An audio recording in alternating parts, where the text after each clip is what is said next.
morning.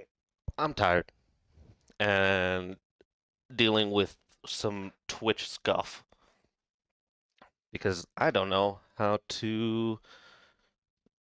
I don't know why every time I multi-stream, I'll figure out the multi-stream eventually. Like it'll be good, but every time I multi-stream, it always uses the title for my last stream, and that bothers me. And I tried to fix it, and it didn't fix. So I'll figure that out. It'll happen at some point. Because today is not a Silk Song stream. It is just nice chatting stream. That's it. Again, hold up. Maybe I can figure this out just real fast.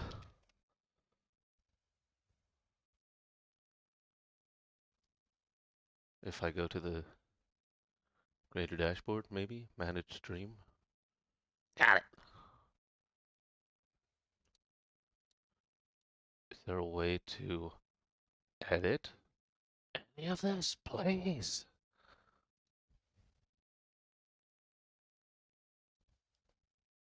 And apparently my bitrate is too high. Good lord. You know, edit stream info. There we go. Okay, I'm gonna do this. I'm gonna do this. I'm gonna do this. I'm gonna do this. And then we're going to grab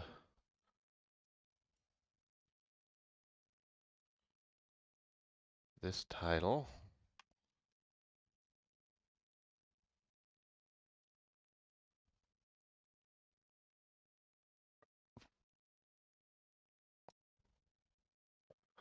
And then going to do that. What is all of this? Drugs, intoxication, gambling. Oh, no. None of those. There we go. Hopefully. Did that fix it? It did. Good. Okay. Oh, happy days. Now I won't be lying to people. I already beat more wing in my last Silk Song stream. But, regardless, I'm very excited, actually, for this upcoming week because today's stream is just kind of like a nice planning stream to get me started on making some pre-recorded content and long form videos because I have some ideas for long form videos that I would really like to make, and I just need to come up with a schedule and a time to like script write and do all of that stuff. So I just wanted to keep today's stream nice and easy, but I'm excited because actually I guess I can just update this all now.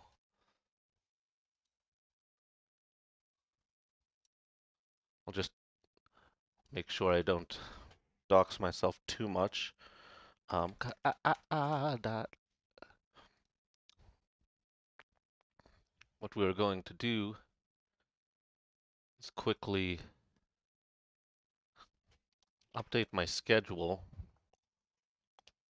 because I am incredibly excited to be playing these a few games. Okay, let's export this. Export.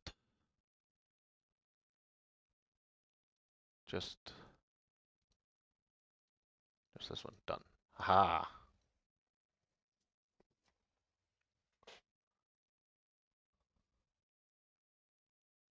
Good. Got that exported.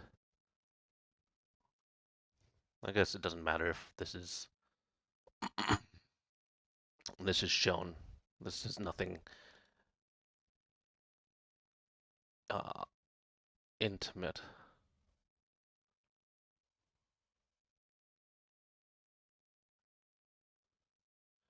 Then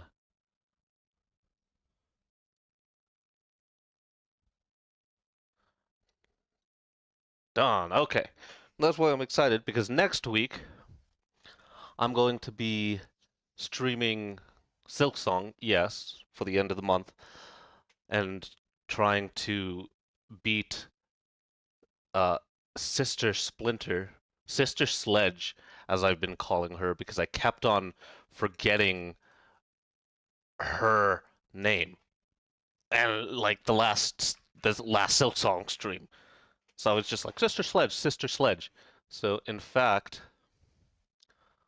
uh, funnily enough, I decided to make. I'm very, I'm personally very happy with this thumbnail. I'm gonna be honest.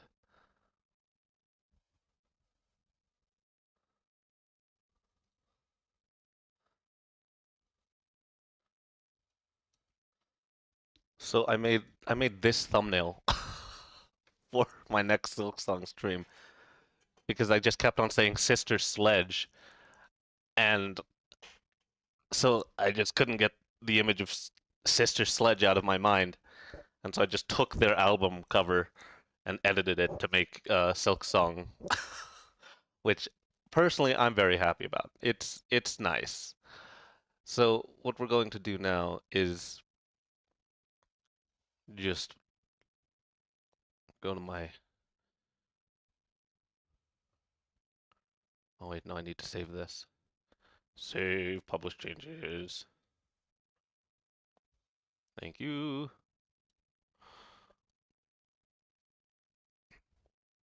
And then we'll just public all. Oh wait, no, I can do this. I forgot I can make. Oh no, not delete forever, please. Visibility, public on all of those update streams.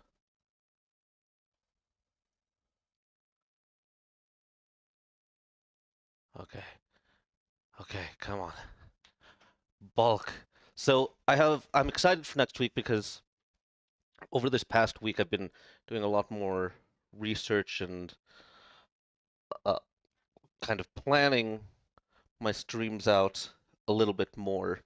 So I'm excited this week because I have 4 live streams that I'm going to be doing over the next week, which is going to be the Silksong live stream, just to fight Sister Splinter and continue where I am in Silksong.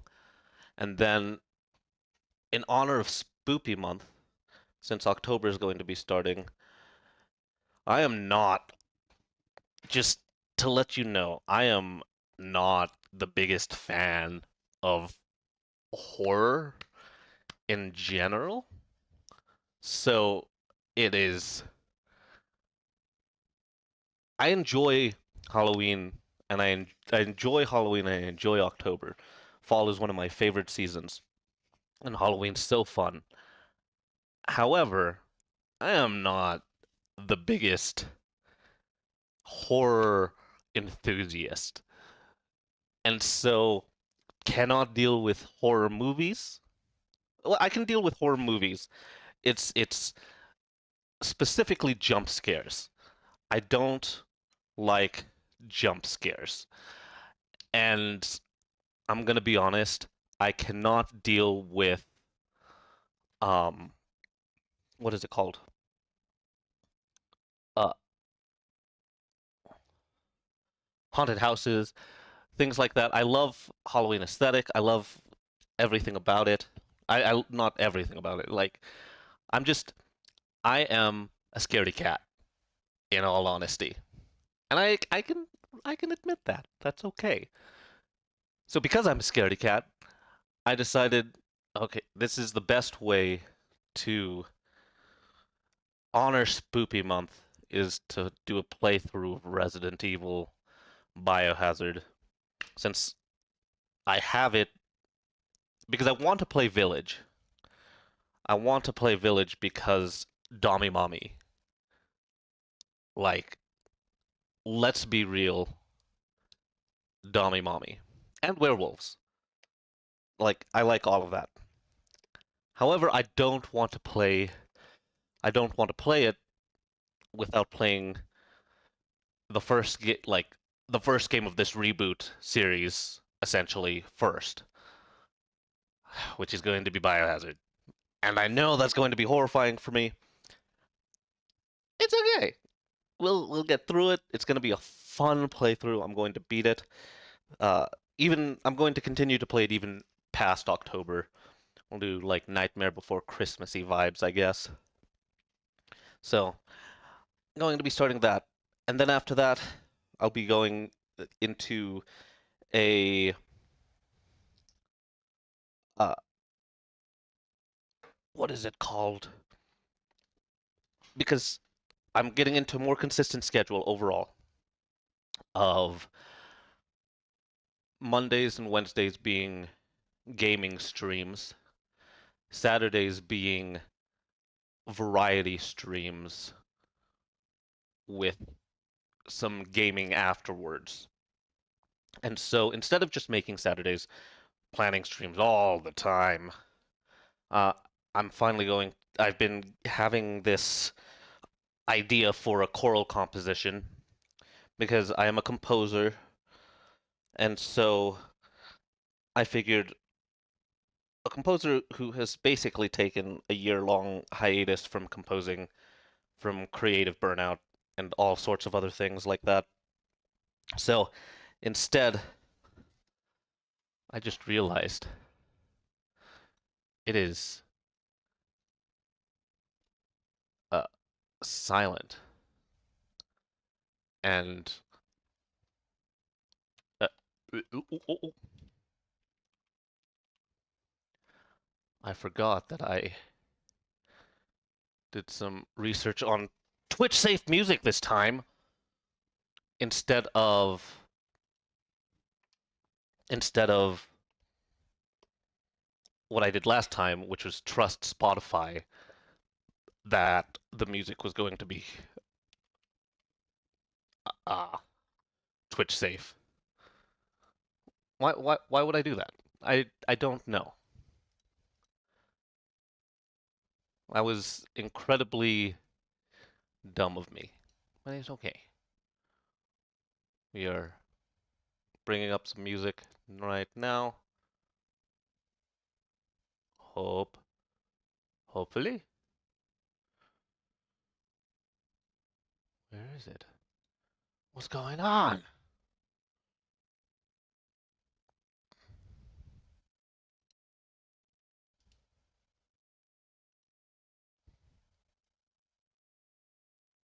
Oh, well, there's your problem.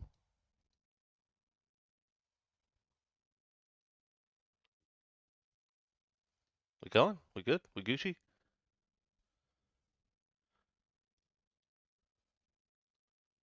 Gucci gang? No, we're not Gucci gang. Why?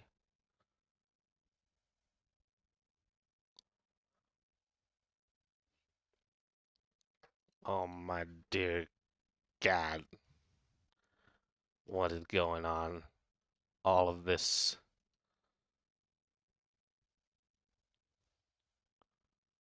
It's not even, music's not even coming out of this. I thought,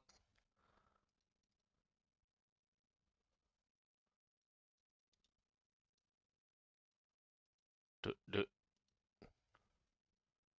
listen, listen now.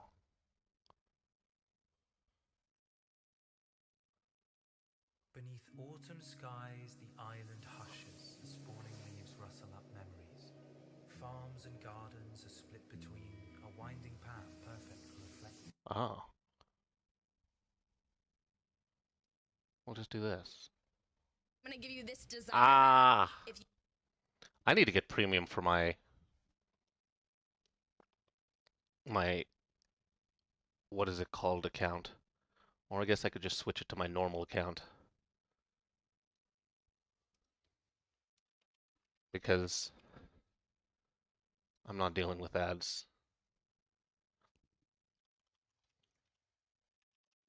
I don't like them. Don't need them. That's not why we're here. We're not here to watch ads. We're here to plan things out and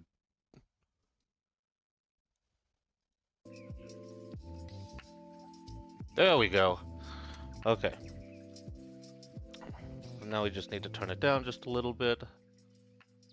So then it's not like too bad. Yeah, there we go. Everything's working, everything's happy. Now, where was I? What was I saying? I was talking about my streams. Yes, I have this idea for a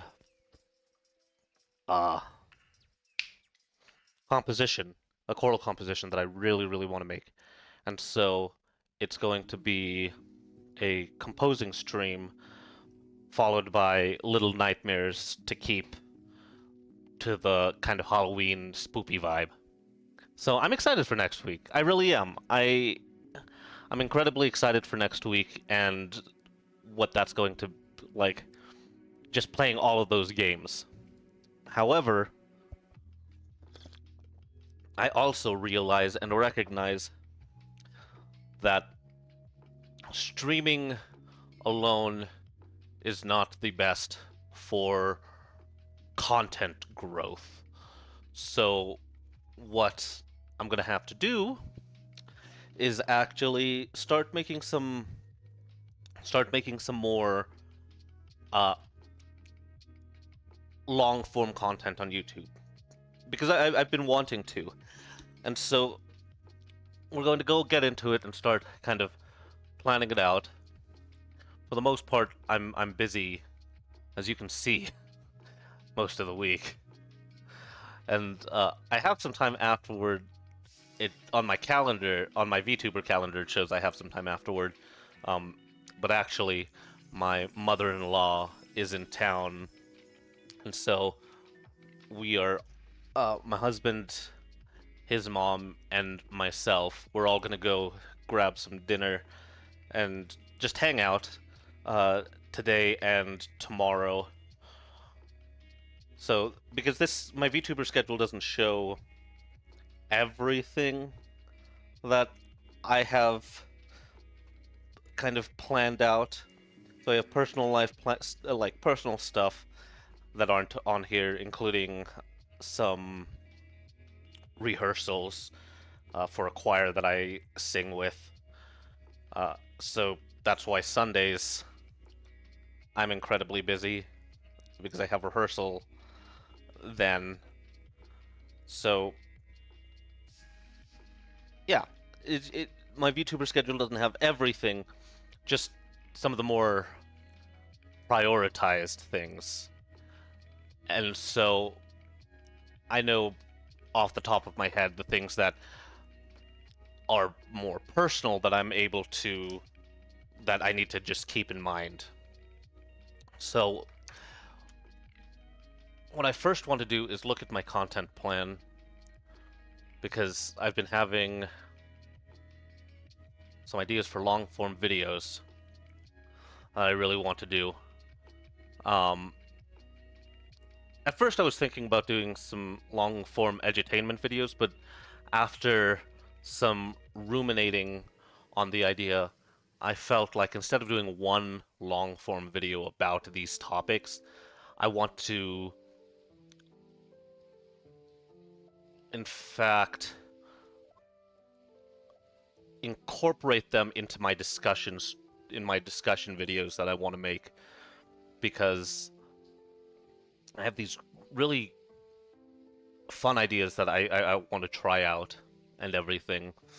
Specifically for right now, these 3 videos, and I want to try to get at least a backlog of 3 videos recorded, and then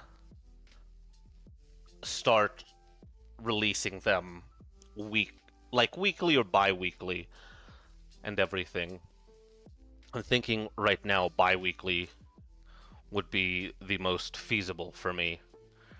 And so the first one that I'm thinking of is recording being the idea of like Kaiju number 8 and Hibi no Kafka, because I've really been into Kaiju number 8 because of the fact that the protagonist is me. Like, this 32-year-old who has a dream and not only wants to pursue it, but also gets the chance and opportunity to. And that's inspiring to me because I don't believe that there's ever a time that can be considered quote-unquote too late to start on pretty much anything. Even, I don't want to be too, I don't want to make it come off as ableist, because, you know, sometimes there are obstacles and challenges and difficulties that get in the way. However, I don't believe that stopping yourself because of the mindset that it's too late should be the thing that stops you. I don't believe there is ever a time where it is too late. And so that's why, even as, relatively speaking, an old man, compared to other VTubers, content creators, and streamers, I want to start this journey. Jesus, this music coming on as I'm talking about this is way too cheesy for me, but really funny. Anyway, just believe in yourself, man. You gotta just go towards the thing you are chasing. And believe that no matter what, you can fly high toward the sky. Okay, anyway, I'm incredibly excited to start this journey, no matter how long or how slow it is. And so, I want to make a video about that. Another video that I'm looking at making is the topic of Dandadan and how it encapsulates a healthy masculinity. There is this one I don't want to. I'm going to be starting on the thumbnails for all of these today. However, I don't believe there is. I can start on the outline and script for that one until after I read a particular book called The Will to Change.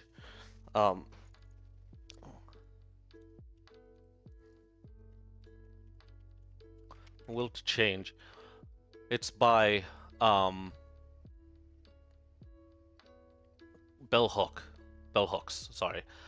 And basically just goes over the idea of like toxic masculinity and how to overcome it. And I haven't read this book. However, I want to read it before writing my script for the Dandadan one, because I believe that being informed on a topic is incredibly important, especially if I want to relate it to some of my favorite media, and just looking at it through different lenses. And so I want to be able to at least read that book before starting on the script for this one. And then I want to look at Frieren and Licorice Recoil, because I love those two anime a lot. specifically about the idea of loss, regret, and kind of not kind of, exactly, moving forward. Because both anime deal with this idea of a past that kind of haunts the main characters. And I wouldn't say necessarily haunts. In Free Rin's case, it doesn't really haunt. What the past does is informs who she is now and how she is using her present journey to recontextualize the past. And how those feelings of loss and regret help to push her forward. Same with kind of like Licorice Recoil, how this idea of what could have been, the choices that we made in the past, we cannot change. And so, how rather than living in regret, acknowledging the mistakes and the losses that we have, and moving forward living in the present and moving forward through life. And so that's something that I really want to talk about with these two. And I have a bunch of other ideas. However, these 3 videos are the ones that I am feeling very connected to in the moment and are the most excited to. So I think the first one that I wanted to is to record, and I'll probably release these videos closer to the beginning of the year, depending on when I get them all finished and recorded. Beginning of the new year, 2026. If I can get it done by December, preferably before December, that would be fantastic. I would love to be able to get these all done before. And so to be able to do that, I have to schedule. And so we'll look at kind of where I have free time to be able to start planning out and writing the script and everything. In fact, before I write out the script, or figuring out when I should, let me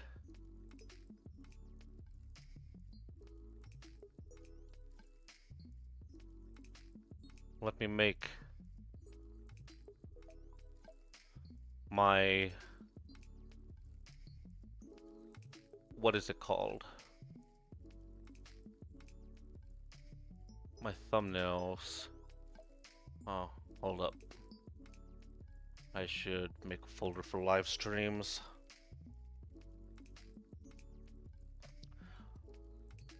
I never used to be this organized. I'm just gonna be real with you. I've only started to get more organized in my life within the past, what, 2 months? 3 months? Basically, ever since I started, ever since my therapy has been going well, and my medication for OCD and ADHD, since I have a OCD and ADHD comorbidity, the medication for both of those has been helping me. And so I've actually been getting my life a little bit organized. So, long form videos. And my shorts are going to be kind of extracted out of my long form videos because I have this structure where I want to be able to easily extract shorts from my long form videos. So we're gonna have 001, 002, 003. Okay. So the first one is going to be the Kafka video.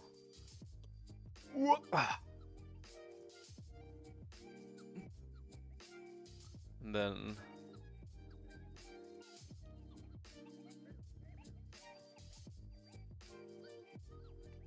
because I feel like starting with the thumbnail and title of the video. I already have a title for it, but starting with the thumbnail is the most helpful. From what I have done all that research about streaming and content creation, in addition to everything that I have experienced so far in terms of my own workflow, I have not. Good. Great.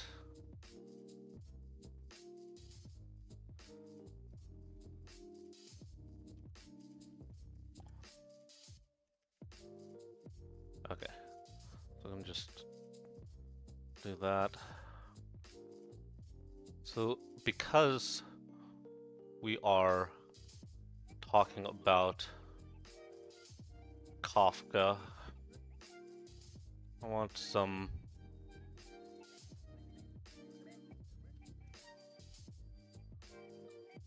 pictures of him.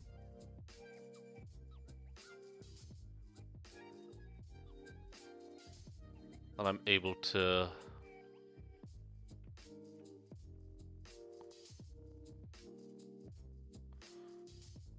I'll get these later. I'll start working on the thumbnail later since I didn't have all of that prepared and prepped. That's okay. What we will do is still look at when I... Oh no, I do have a title. I have a title for all three of these. Relatively. I'll fix this. I swear I took my ADHD medication today. Okay, so those two, this week is basically done. So now I need to just go on to the next week. And Mondays have been a really good day to do VTuber work because Mondays and Tuesdays are, despite what it says here, this is my weekend. Mondays and Tuesdays are my weekend. I don't work on these days. So I just have a couple of things that I do, like piano lessons, some game nights, therapy. But I believe. No, not 7 a.m. Holy shit balls, no. We're gonna go with probably realistically I can see myself doing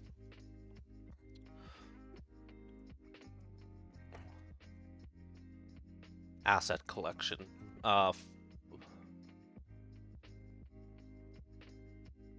So this one, realistically, I can see me spending 2 hours on Kafka video. Not Kafka. I should read that book, actually. Transformation... Metamorphosis. Oh my god, Metamorphosis by Franz Kafka. Because I believe that will definitely become a video about Kaiju number 8. I mean, there's a lot of stuff that I would love to make. So, this one will be Kaiju number 8.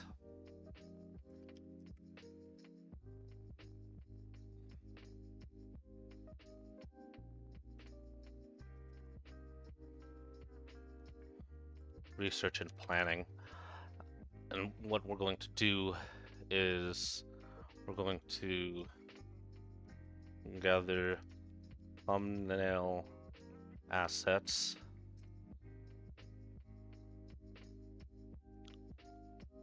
make the thumbnail,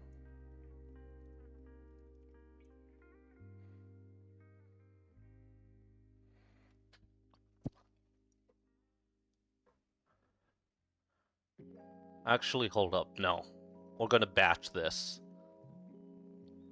Yeah, we're going to batch this. So this is actually going to be video thumbnail session. So gather assets, create thumbnails,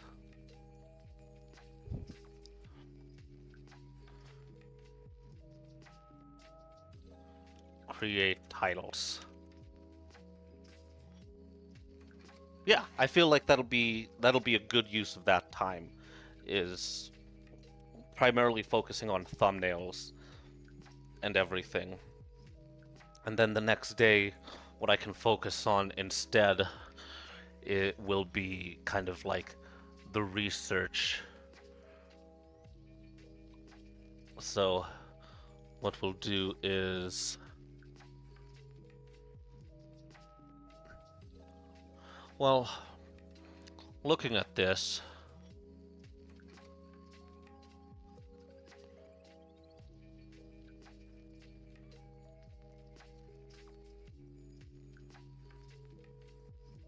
okay, I think outlining and research. So video.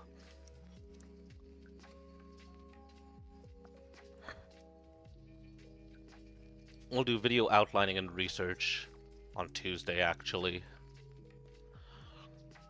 So I'll create rough outline of script. Then what I want is to do collect research resources. So that'll be kind of like research collection. And I need to call it collection, or else my brain will be like, that is a day to research. However, what I want to do is focus on like collecting my research and everything, because when it comes to learning and absorbing information, research is incredibly important. I believe that we need to be a more informed society, and to be able to do that would be to have a level of media literacy, and to be able to learn efficiently and adequately. And so I want to be able to gather all of my research first, and then start to go through everything. As there is a term when you cook called mise en place. Mise en place. Mise en... Wait, mise en place. Mise en place. So in cooking, what mise en place is that before you even before you even start cooking, you actively gather all of your ingredients first. So you get all the ingredients that you need. For some people, that includes accurate measurements. For me, I personally don't start to gather... Well, I gather my garlic, but I don't cut it up until right before I start to cook, because when you cook garlic, you get a bit more fragrant and flavorful taste from it if you break up the cell walls and kind of almost immediately heat them up. If you break the cell walls and let them sit, then the allicin, that's the chemical in garlic, I believe. The allicin essentially deteriorates faster.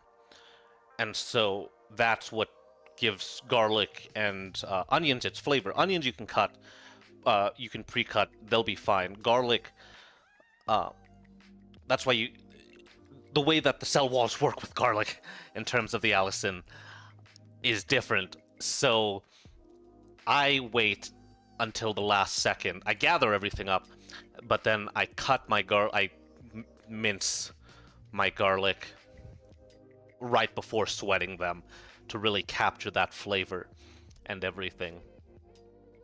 Which is delicious. I need to make. There's a lot of food I need to make. Amount of jelly, and I need to make that. But anyway, that is beside the point. I am rambling. The important thing is, mise en place is a term about gathering all of your ingredients. And so, when it comes to things outside of cooking, it can be a useful term to gather everything you need before starting, essentially. That doesn't mean being perfect with it. It just means making sure you are prepared. Because if you wait for perfection, things probably won't get started, or it'll just go bad. You need some level of preparation. And so that's what I want to do in this one, is gather all of my research before actively reading it. Maybe reading the abstract of papers, doing just a quick watch through of some videos, just scrubbing through, seeing if the information seems viable, trustworthy, and usable. So that's what I'll do here. Then I will just enjoy the day. Stream Resident Evil Biohazard, which I found out from my research. Without spoiling myself, I did some research to be able to make the thumbnails and titles. And I found out from that this is the scariest game of the series. I'm not looking forward to that at all. However, I know that it'll be fucking funny. My husband is gonna enjoy that because he loves horror movies, horror games. He loves horror. He is goth. Like, just everything about it. He loves horror. And so he is excited for me to do this. And in fact, I'll be talking about this throughout the month. I agreed to watch some horror movies with him this month. And so we will be doing that over the course of October. And I'm excited, can't you tell? Yay. It'll be good. It'll be fun. I think that'll be a nice time to be able to spend with him doing that. So after doing that, I will actually use this time to... And I don't want to spend too much time on this. Edit thumbnails.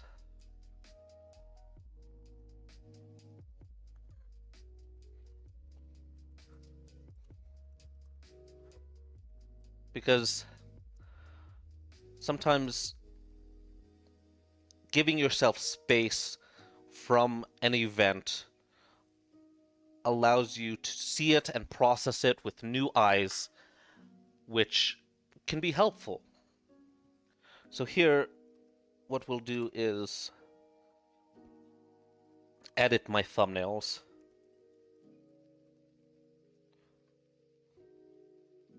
And finalize them.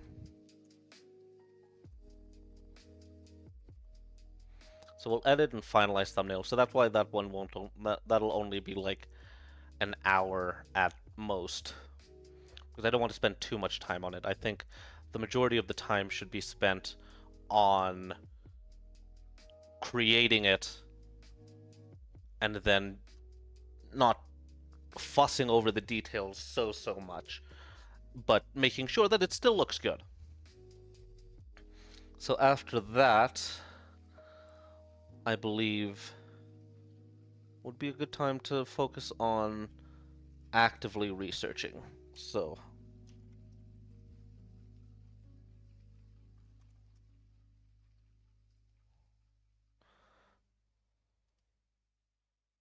this is where we will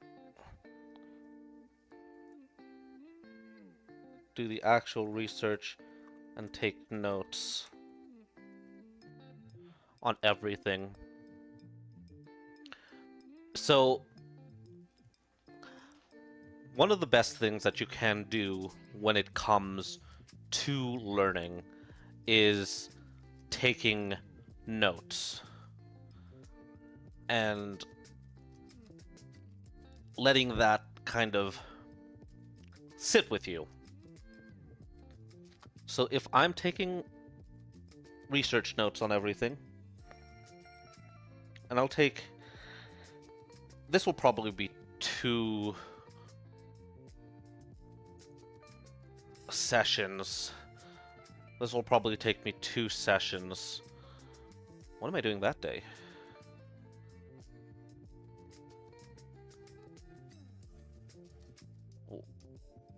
Oh, yeah. Okay, I know what I'm doing. Okay. That confused me for a second. So, I won't do it then. I'll do some more research here. So, video research.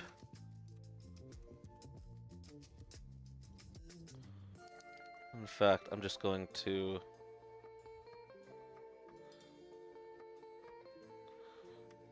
copy this. I could have just copied the event itself. I don't know why I didn't. But we're here. It's too late. It's never too late. Okay. So we'll focus on video research there. And I believe by that point, I should be done with taking notes and researching. From there, what we will do is we will gather up all that research and write mini essays about them.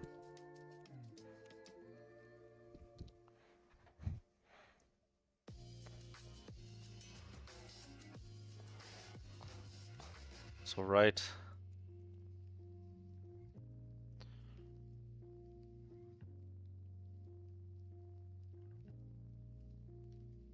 or actually outline video outlines.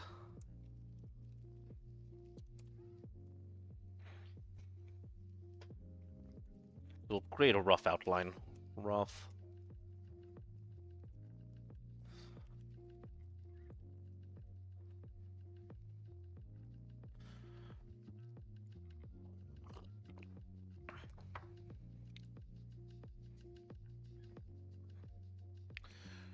This one will probably take like a few sessions.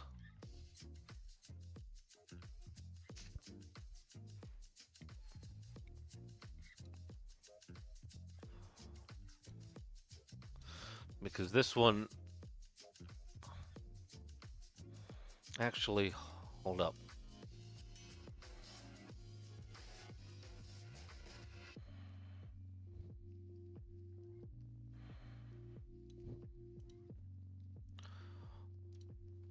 We'll do video research and outlining.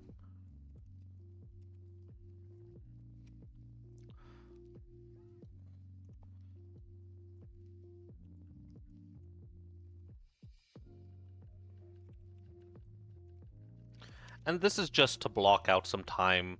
I'm not gonna...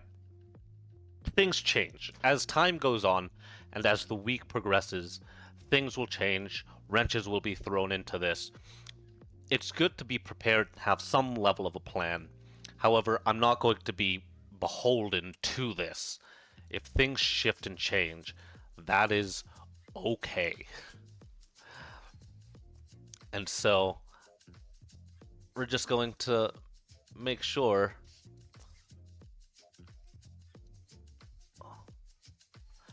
Oh, yeah. Hold up. Okay. This is my busiest week. I'm stage managing.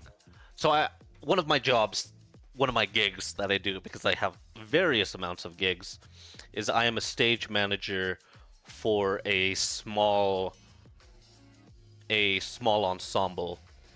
And so this week is a concert week. And there'll be a lot of rehearsals, a lot of concerts. And so this is going to be a wait.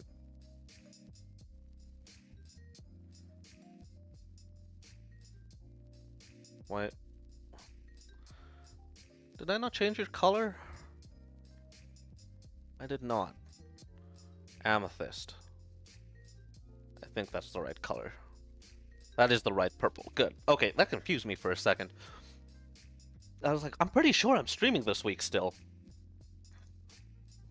Okay. I will be doing a lot of research here and outlining. I don't think I need to put it in the calendar per se, because I have a lot of free time during rehearsals, enough so that I can work despite it saying busy, I have enough time to be able to work without necessarily worrying about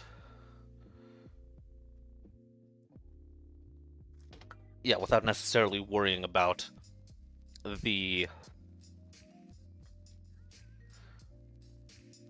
my time. Man, I lost it there. My brain just went into a small fog.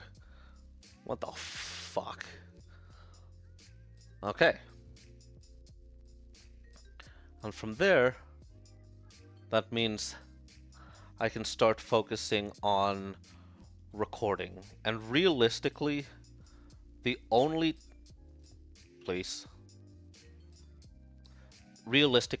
times I can record are Mondays, because Mondays I drop my dog off to daycare, and it's just easier to record then, and I don't have to worry about the rest of the week when I'm pretty busy. So we'll do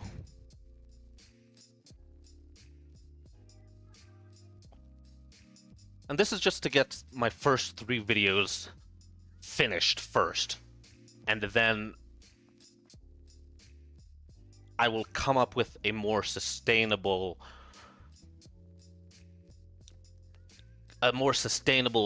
plan for videos. And I'll write that down actually today. But first I want to at least get... Because this week I'm probably going to finish all of my outlining, all of my scripting. I have enough time this week that I'll be able to finish almost everything, so I can focus on recording in October. So this one will just continue for the rest of the month.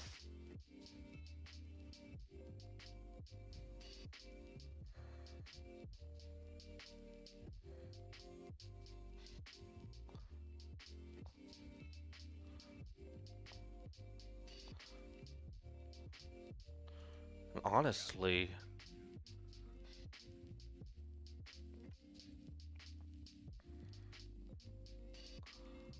I feel like that's good for right now, because I don't want to plan too far ahead.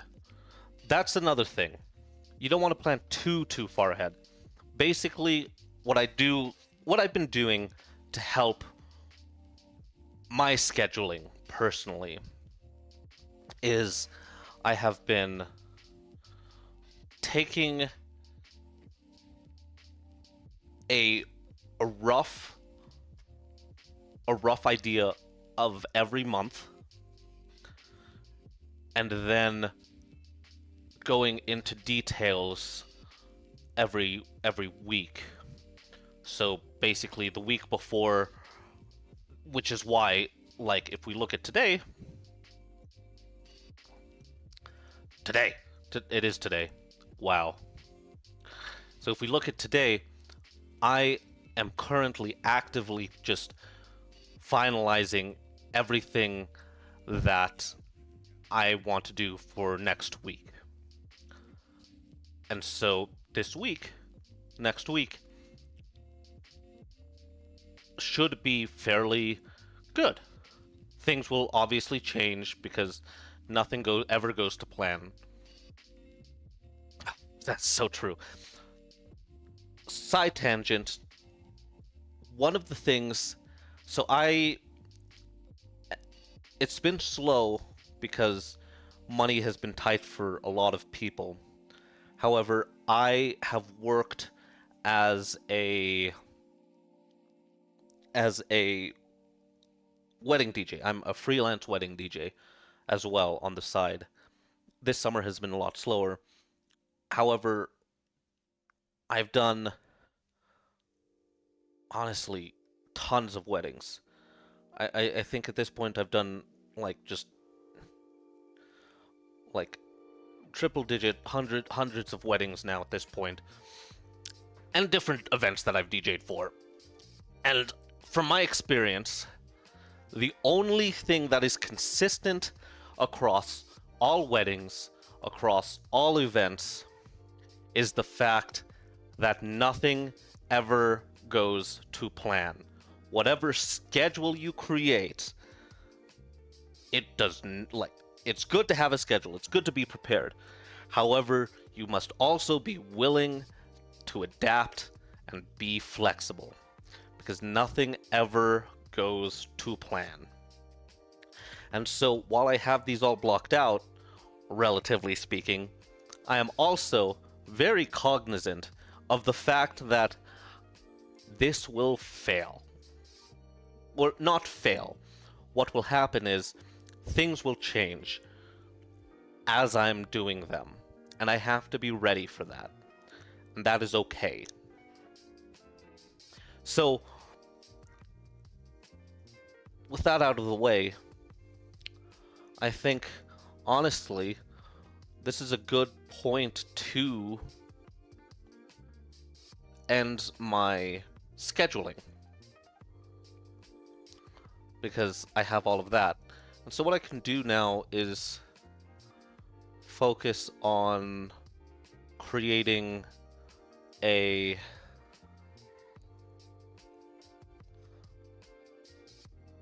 we'll go to this one. Wait, focus.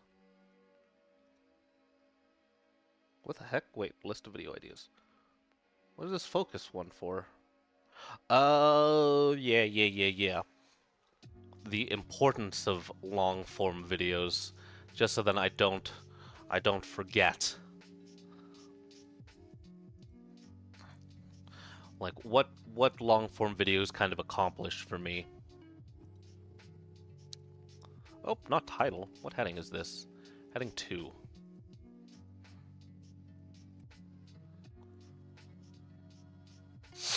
So, basic.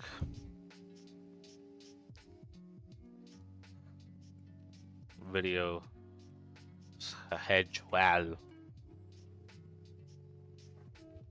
So, the most important things when it comes to video scheduling, in my opinion, is going to have to be the ideas, coming up with the content ideas. And so we need to have a, not a brainstorming session, But just remember to brainstorm. Hello.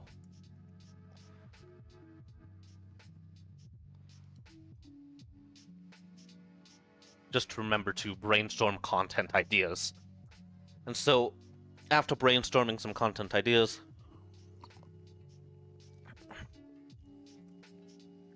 what we need to focus on is... I don't know why I got rid of this, because this is actually going to help me kind of see how I did this.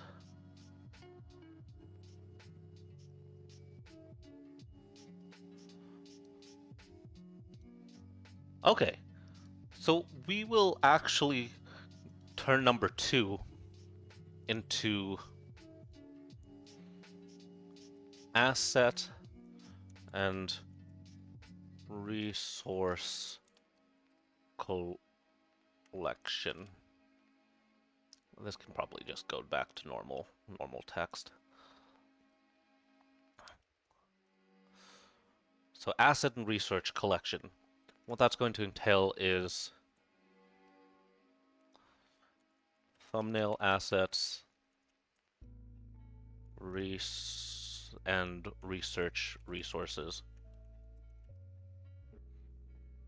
So this is where we'll get any sort of thumbnail assets, research resources, just gathering everything up all at once.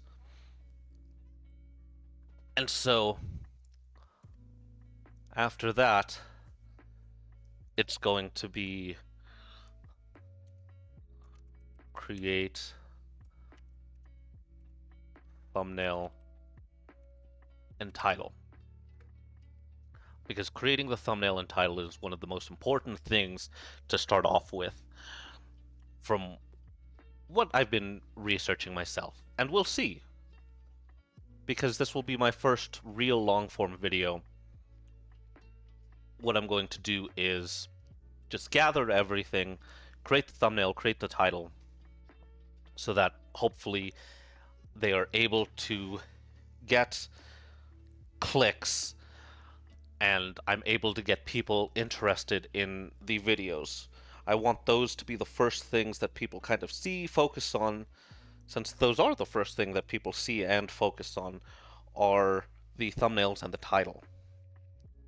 And so after I create the thumbnail and the title, that's when I am going to go into like my research phase.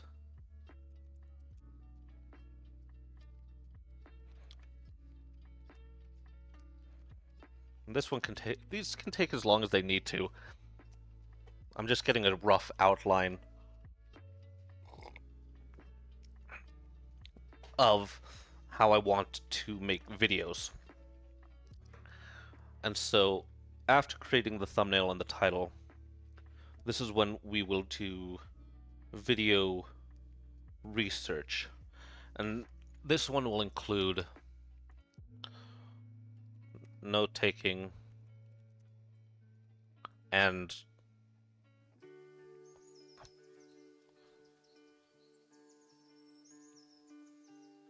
outlining, rough outlining.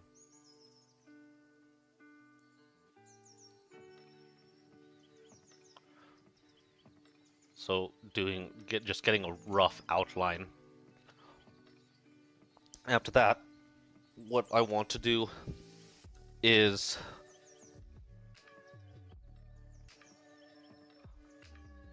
outline and mini essay. So I've come up with this. I didn't come up with it. I discovered people who have shown the importance of mini essays, and I have, after having done them, I have seen how important they can be for information retention. And I want to be able to retain the information that I'm researching so that I can create these videos and sound less stunted than I did with my first long form video, which was just me introducing kind of like this channel and what my plans for it are. Because I wrote a script out for it, and I will be honest, like, I sound stunted and very stiff, which makes sense. I've never really made a long form video before, and so I was nervous, and there are things that I just need to change with that, and that's okay. Life is about constantly growing and constantly changing, and being okay with the process that you are currently in the middle of, because despite there being an overarching goal that you are trying to reach, it is important to remember that the journey along the way takes up the majority of the time, all the time, in fact. It is the thing. So, yes, focus on the goal, just don't forget about the journey along the way. That the process is what manifests that goal. And so that's why I've been streaming these planning sessions, because for me, I need to get better at consistently streaming. And over the past 2 weeks, I believe I've gotten to the point where I am consistently streaming enough that I feel comfortable creating a schedule and creating, not saying that these planning sessions aren't actual content, however, creating actual content that I would like to do, that I would want to do. Because the past planning sessions, all the streams that I've been doing before are real streams, real content that I want to make, and at the same time they are essentially training. This is all training for me, because I recognize that I don't have too many viewers watching these streams. However, it's important to be able to practice, and to practice actively going live and actively trying out this new process. And so now that I've gotten comfortable with consistently streaming at least once a week, I feel like I can start to do 3 streams a week scheduled and be okay with that. I feel a lot more comfortable with that. And so, yeah, I think that it's important to be able to enjoy the process. And I have been with this. Just going live, talking to either no one, talking to maybe 1 or 2 people, and perhaps even just talking to people who may stumble across the VODs later. And so this is my training arc. This is what I'm doing. I'm training, getting more comfortable talking to... I can't really say camera. It's not really a camera, I'm a VTuber. But talking to chat, talking to the people that I want to be talking to in the future, the community that I want to be able to create. And so getting that practice is incredibly important. And that's what I'm doing. So back to the video, because making long form videos is the thing that'll help me that will help with my discoverability, because as a small content creator, no one realistically will be able to find my streams when I go live. And realistically, not many people will be coming to watch and stay to watch all of the VODs that I release. And so creating long-form content that is shorter than these hour-long live streams and a bit more prepared will hopefully allow me to be discovered by more people and start to gather and garner an audience of some sort. And that's why I want to do these. Plus, I think I do have a lot I want to say on many different subjects. I just have to start somewhere. What was I going with this? See, that was just a long stream of thought tangent. We're back on the outline. And the mini essay. Mini essays, they are important. They help information retention, and I want to keep the information as well.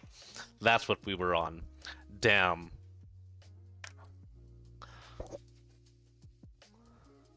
So this is where I start to... The outline and mini essay is... Actually, hold up. Instead, this is what I'm going to call in learning / information retention, because we're going to outline and write a mini essay on this topic. So write a mini essay on the topic so that I'm informed enough to be able to confidently speak about it. And the mini essay will also inform the script. And actually, this will be part of a learning / information finalize outline. Actually, no. We'll finalize outline. I don't need to get so into the weeds and pedantic, but... So then write script, then I'm prepared. Now, I don't want to memorize a script. I actually found this wonderful video by... let me see if I can find him again.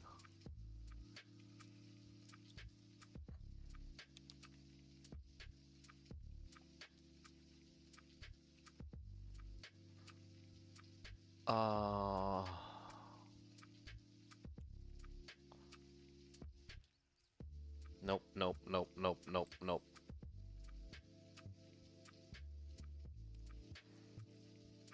Yeah, Sean Tucker.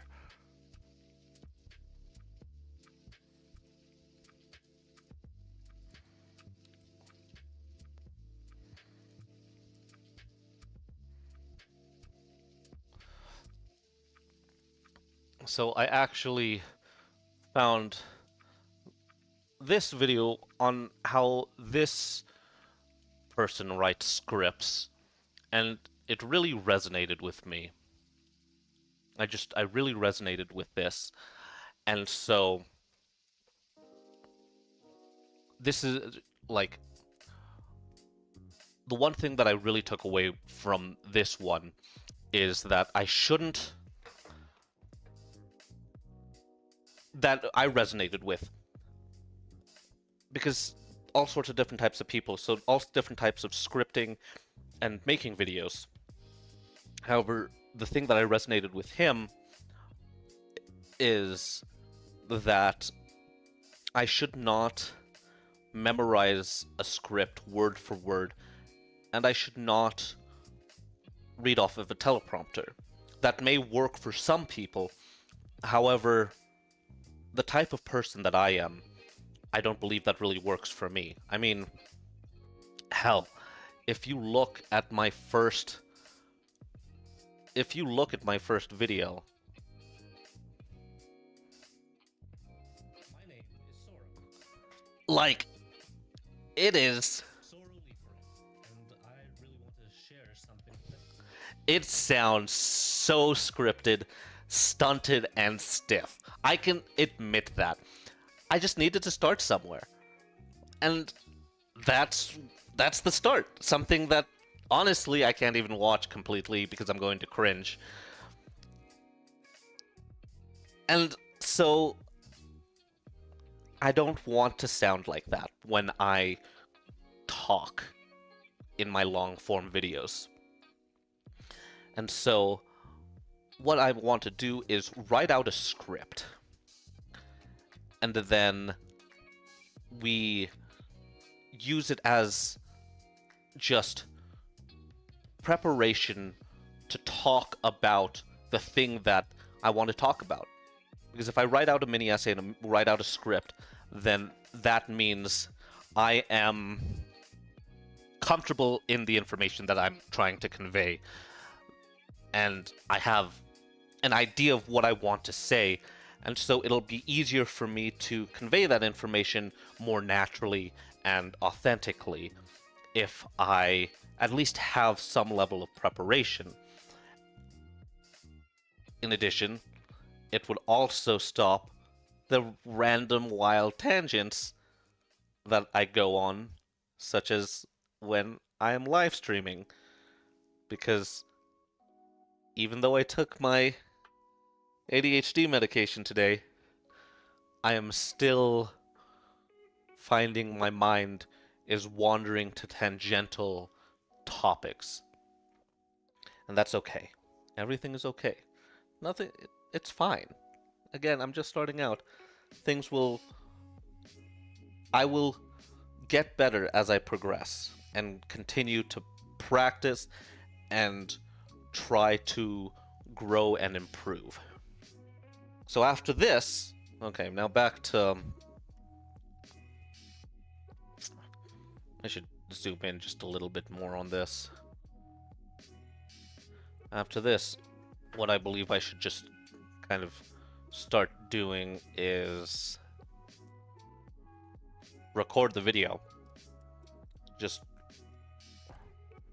record. And then edit.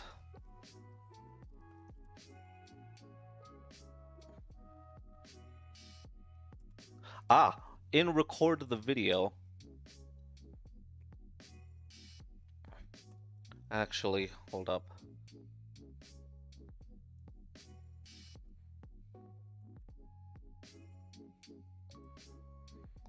B-roll asset collection.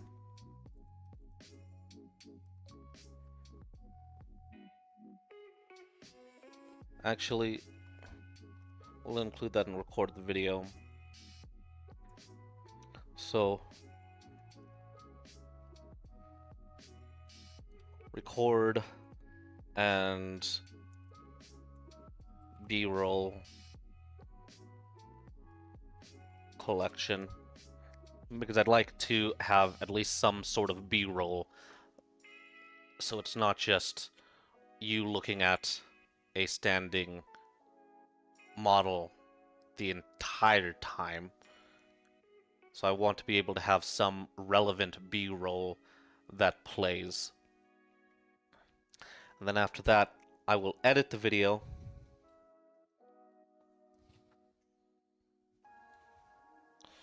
And then I will post the video. Schedule.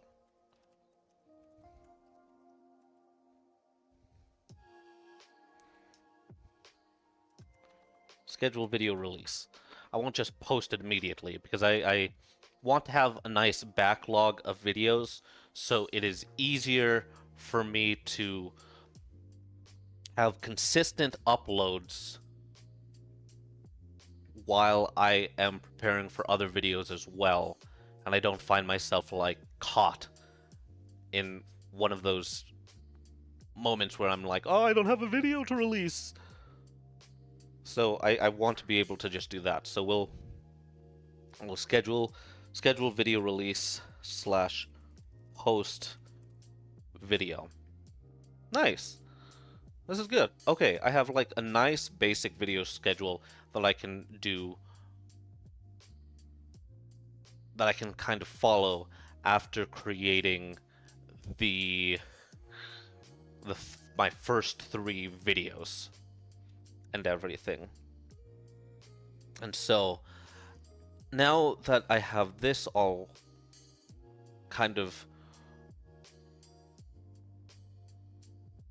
worked out, I want to start working on my outline.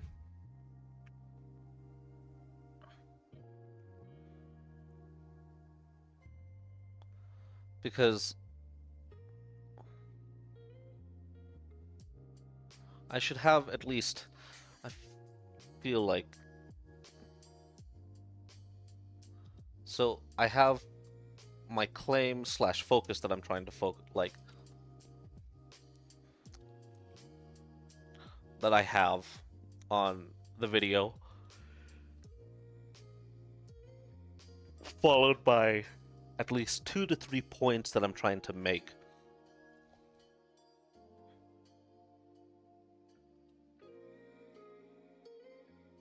I shouldn't have to say evidence. Like, in fact, let's just get rid of this real fast. So,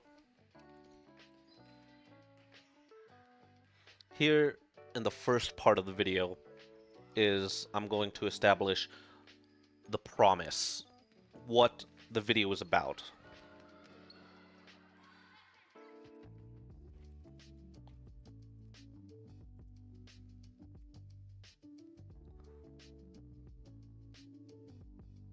And this involves the hook that everyone talks about, just hooking the audience in. So just talking about what the video is about. And then after that, we get to the main course.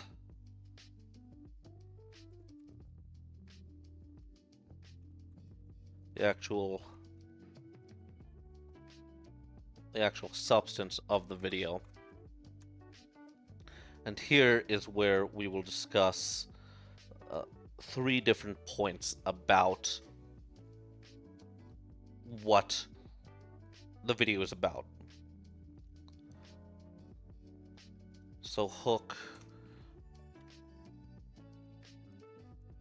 summary of video, flash too long, didn't watch. I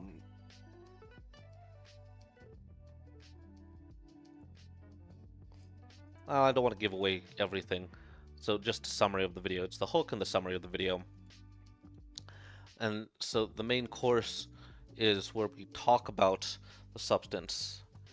And so we talk about 2 to 3 important points being made. And from there, I don't have to get any more pedantic. So we want to talk about like 2 to 3 important points that are being made in the actual video.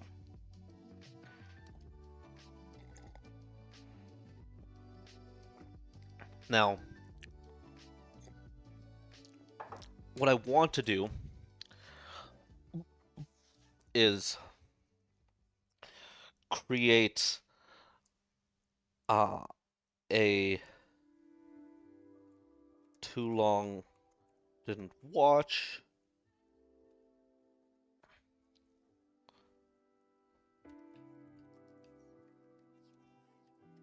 So too long didn't watch summary of each point, um, because these will be used for shorts.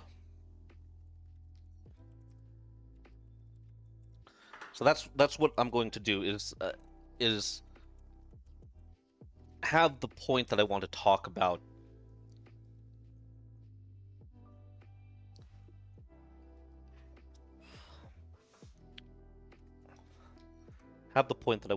about expound on information, and then a quick restatement of information.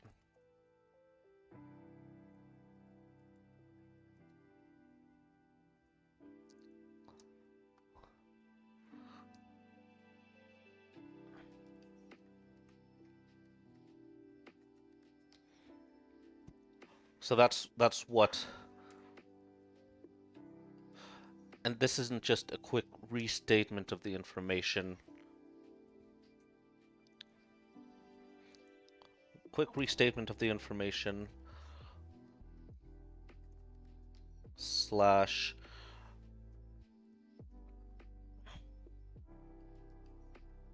segue into next point.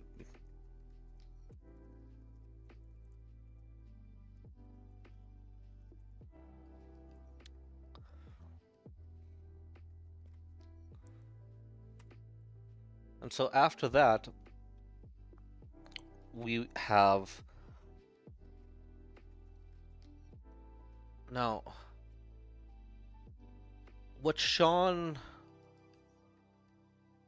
Tucker from that video I watched, he called the ending of his videos the benediction. I am not a religious person, so I don't necessarily I like the idea of what a benediction entails. However, I don't necessarily like the term benediction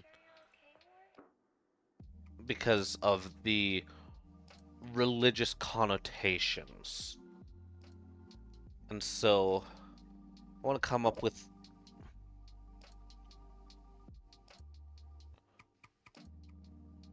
the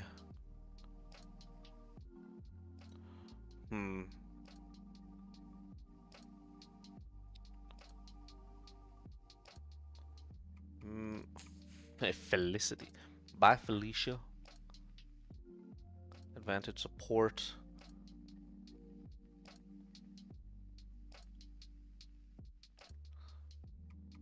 Um,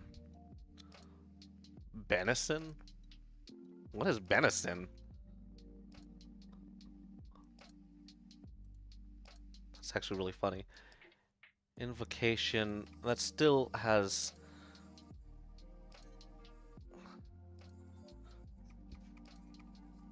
Actually, that has a little bit less... Yeah. So we'll call this... Instead of the benediction, we'll call this the invocation.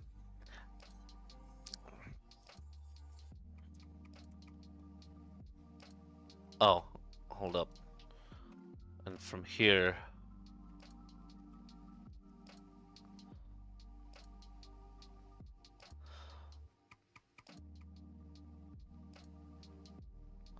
So this will be...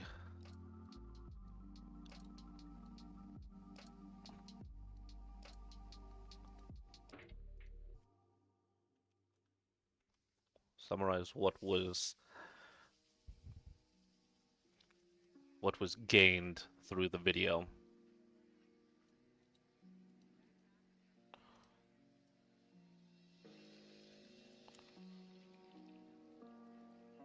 So summarize the main course. This one shouldn't be summary of the video, but it should be a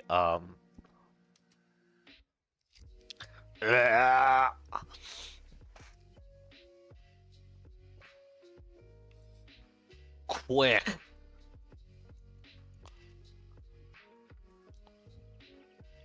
Quick agenda.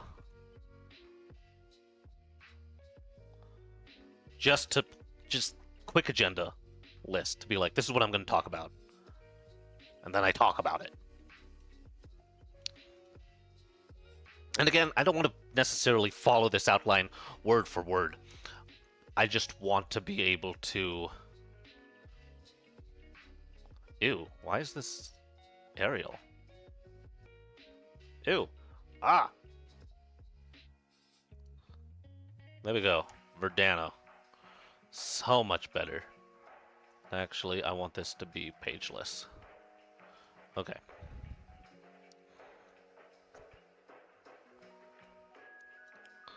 This one will be heading 2.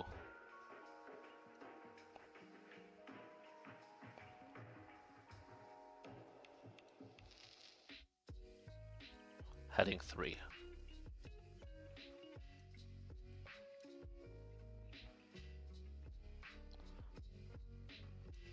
So the claim/focus,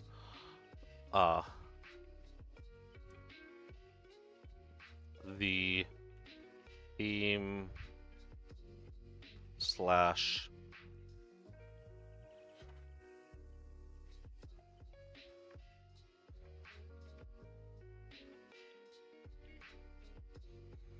main talking point.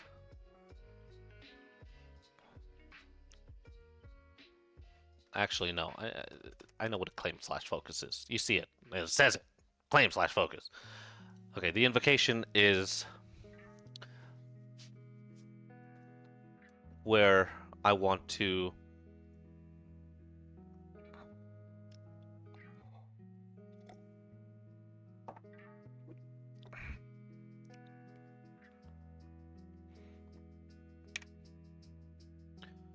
send audience. Send audience with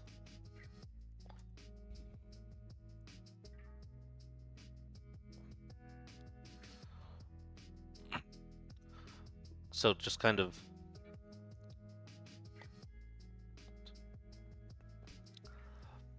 so like sending the audience off with well wishes and hope to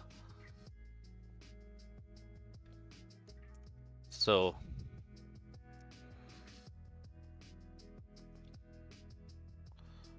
we'll talk about how to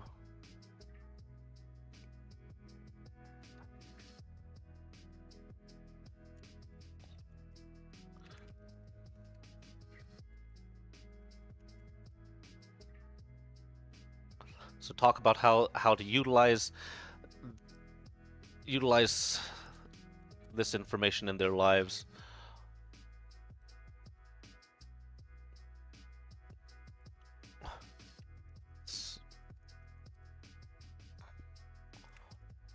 So well wishes.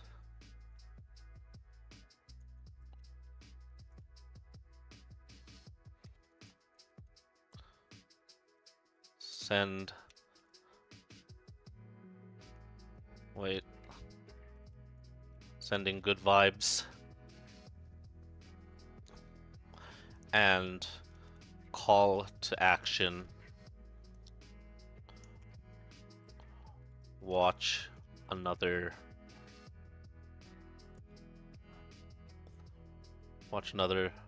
of my videos.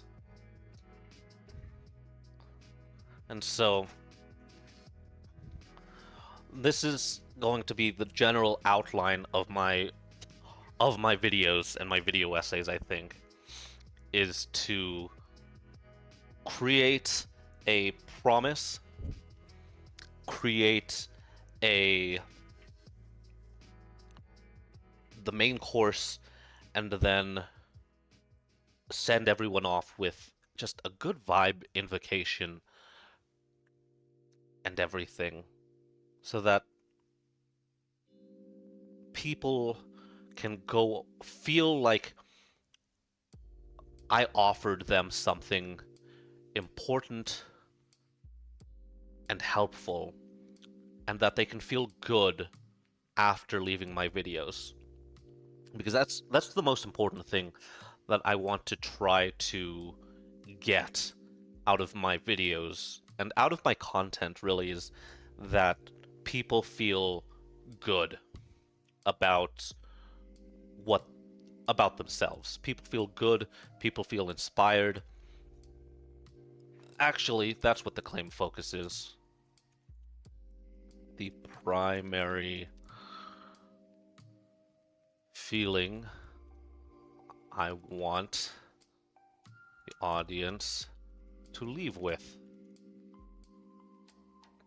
Because feelings are so powerful. What we feel tends to supersede what we think logically. And being able to utilize those feelings is important.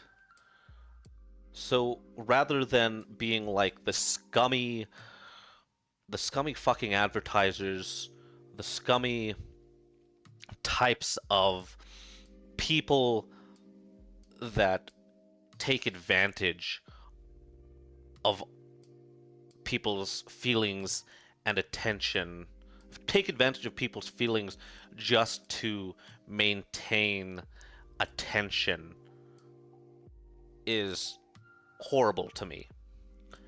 And so I want to focus on my videos targeting particular feelings of the audience and allowing them to utilize those feelings for something good, trying to get not to make these videos to get attention. Like, yes, discoverability and attention as a content creator is something that I want. However, that is not what I want the main point of my videos to be.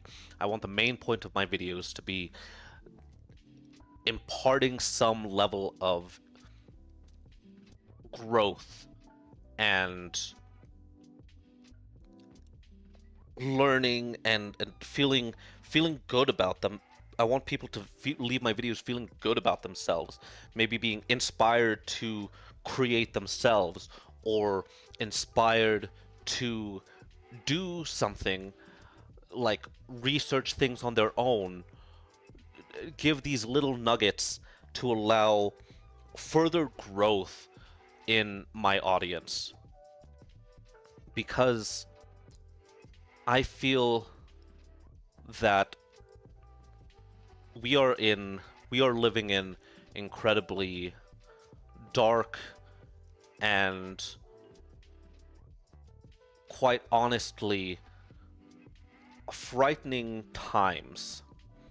I'm not going to say unprecedented, because unfortunately I believe that we are going through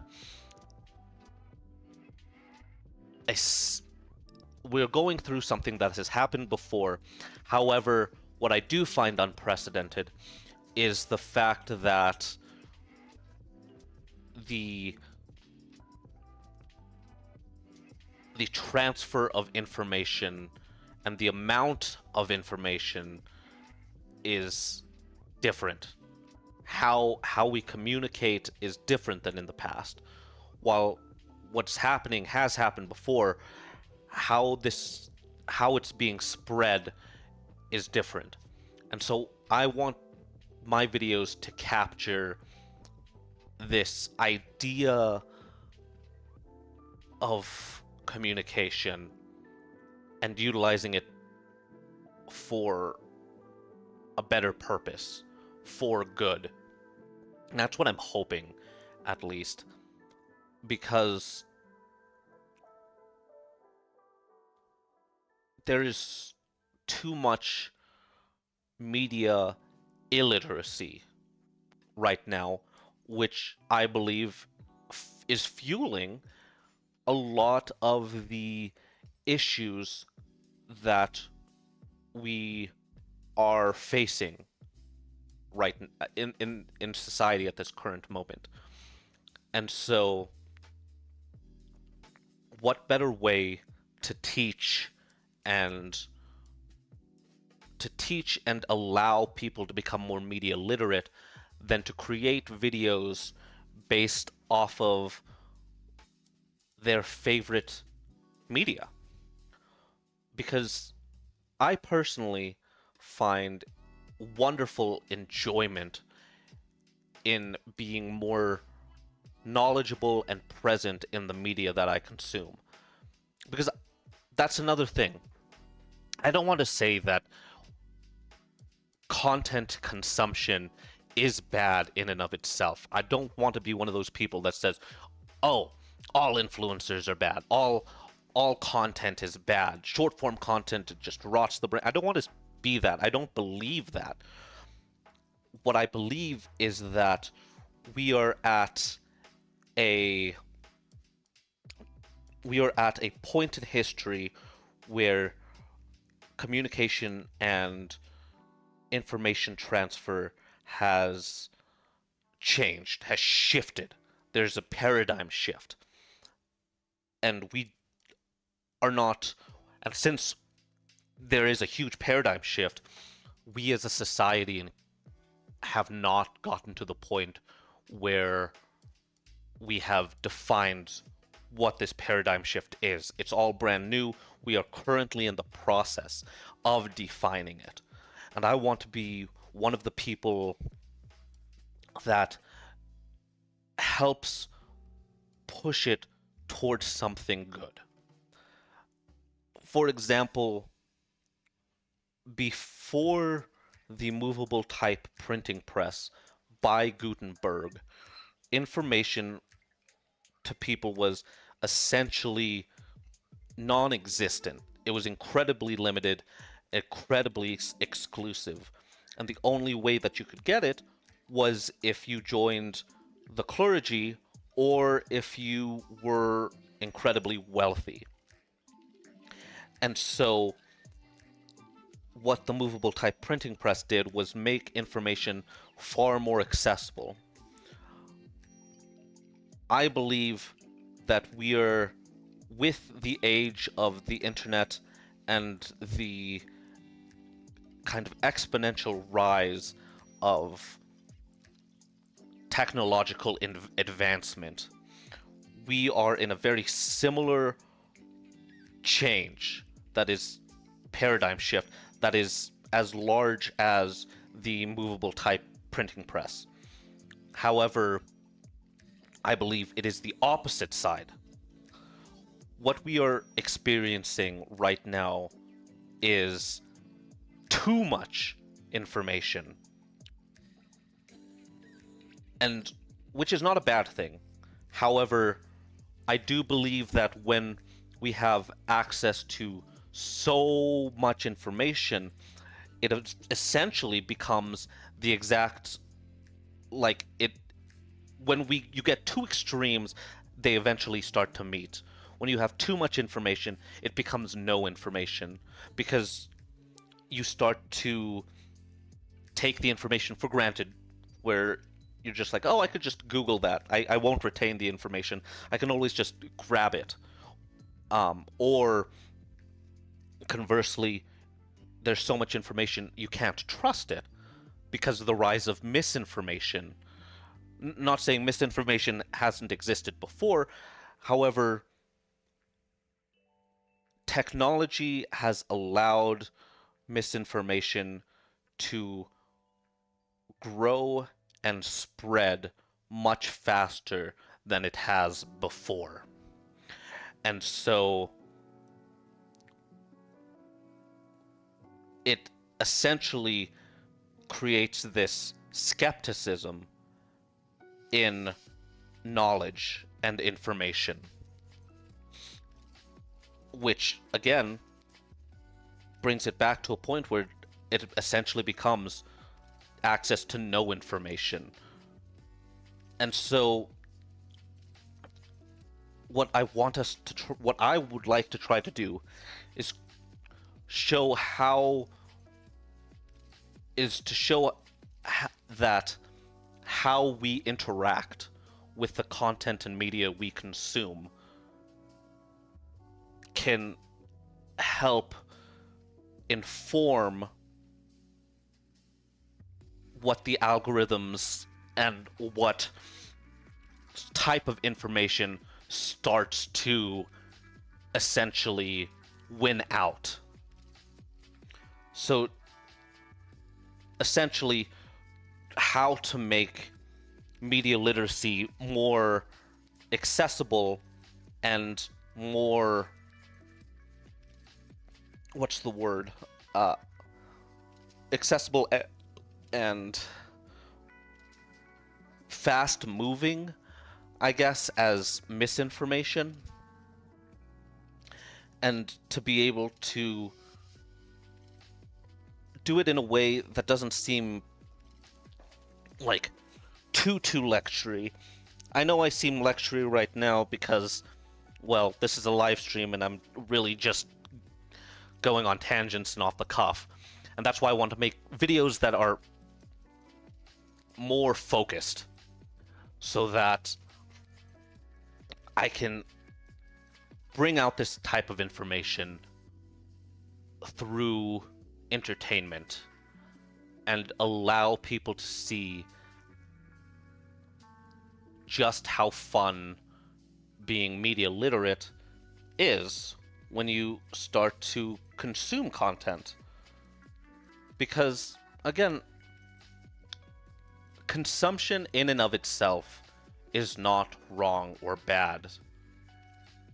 I think the issue lies in overconsumption.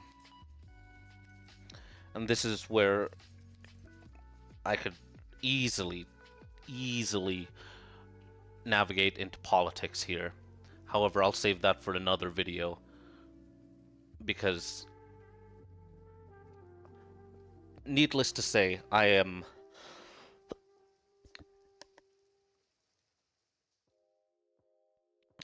do not consider myself a capitalist.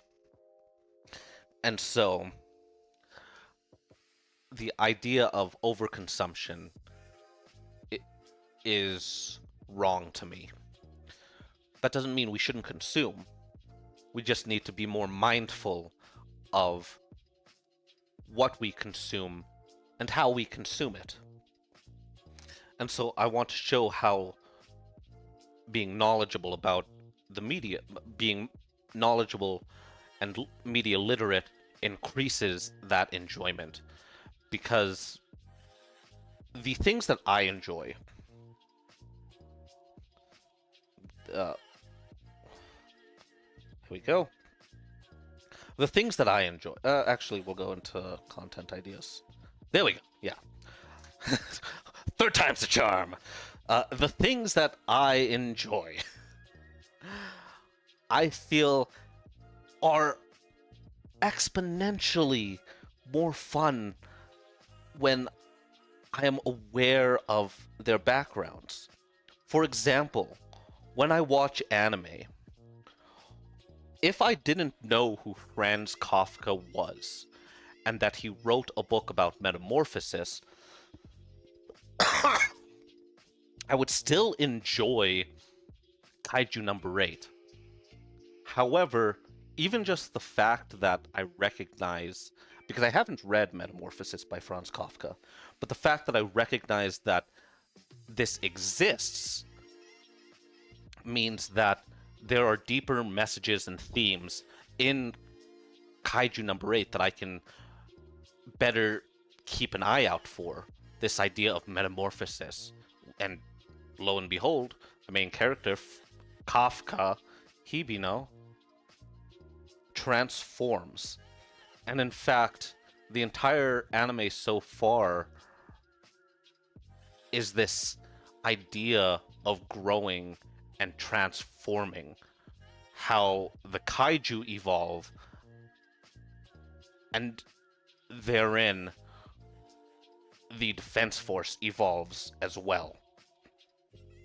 Like how everyone is growing and trying to better themselves. So I think what I'll do is I'll read Metamorphosis actually as part of my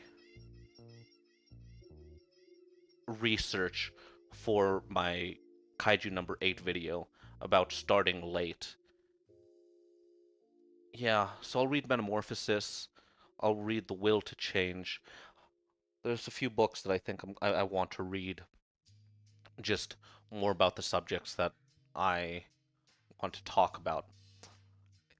Anyway, for video games, being aware of the fact, for example, Helldivers 2 is a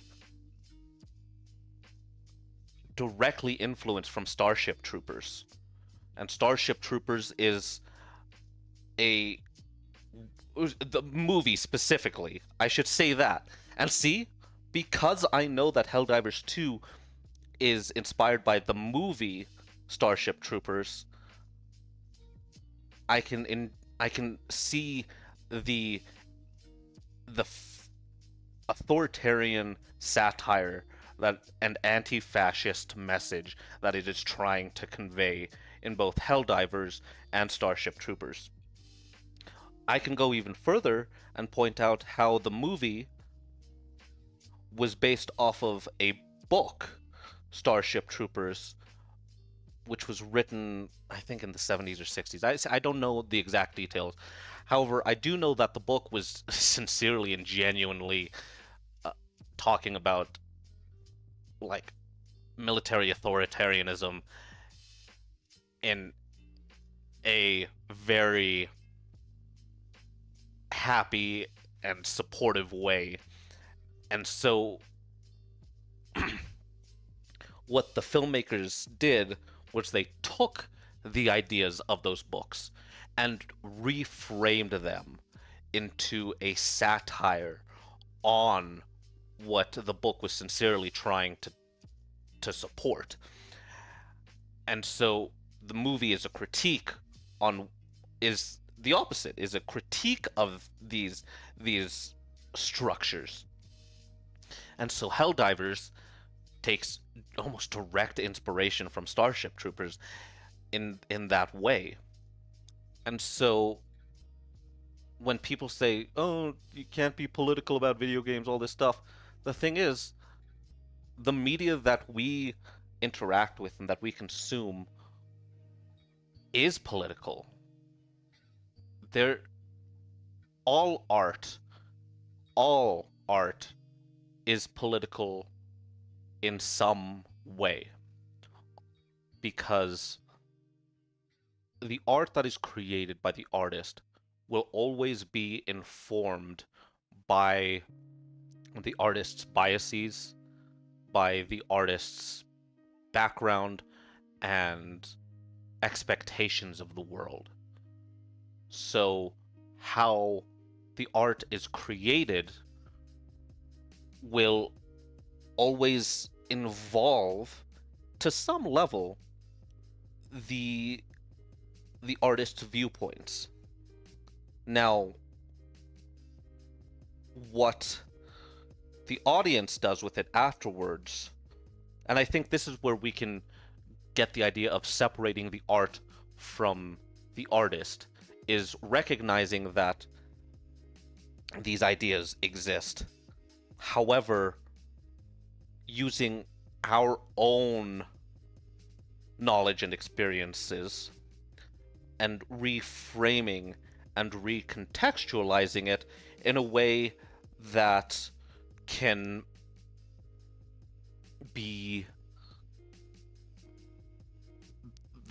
maybe separate the art from the more problematic elements of that we find with an artist. For example, one of the things that, like, I grew up on Harry Potter, love the books, read them, like, I remember when all the books would come out and I would be for you kiddos out there, they used to do midnight book, not midnight necessarily. Sometimes it was midnight, but they used to do book releases. And I would be one of the kids with my family waiting in line at the bookstore to get a new book release of Harry Potter.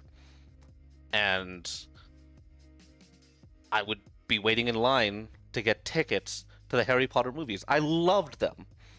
Like, I thought I was the Filipino Harry Potter, essentially, because I have glasses, and I just felt I connected with Harry in many ways. And there's a lot of themes in the Harry Potter books that, like, I resonated with. However, upon learning more about the author, J.K. Rowling, you could see how her biases, how her different types of bigotry come through in the books, and how we have to recognize and accept the fact that those biases and bigotry exist in the book, in her works. And that doesn't, and at the same time, that doesn't mean that I can't enjoy Harry Potter still. What it means is I need to consume this media with the knowledge that certain things are problematic, and that how I view these characters and settings can be shifted, and my interpretation of the artist's work can be again vastly different than the artist's work and what they intended. And so that's why fan fiction exists, why we create these worlds in our head. And I think that's okay to be able to do that. And so, again, being able to be media literate can allow and open up further opportunities to engage with the media we consume on a deeper level and find even more enjoyment in them.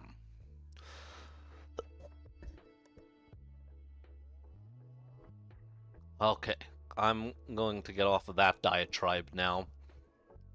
It's not a diatribe. Let's be real. Like, this is exactly the type of stuff that I want to be talking about. And everything.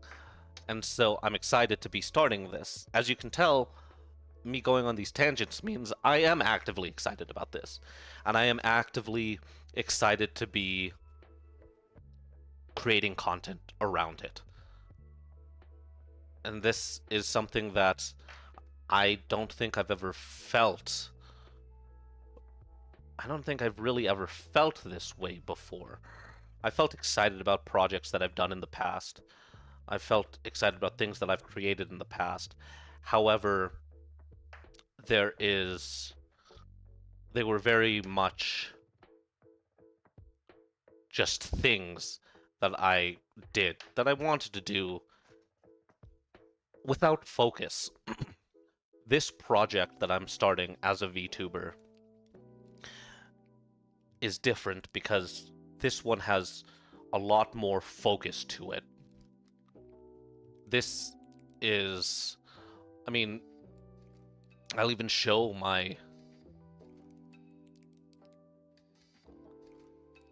ideas about what I want my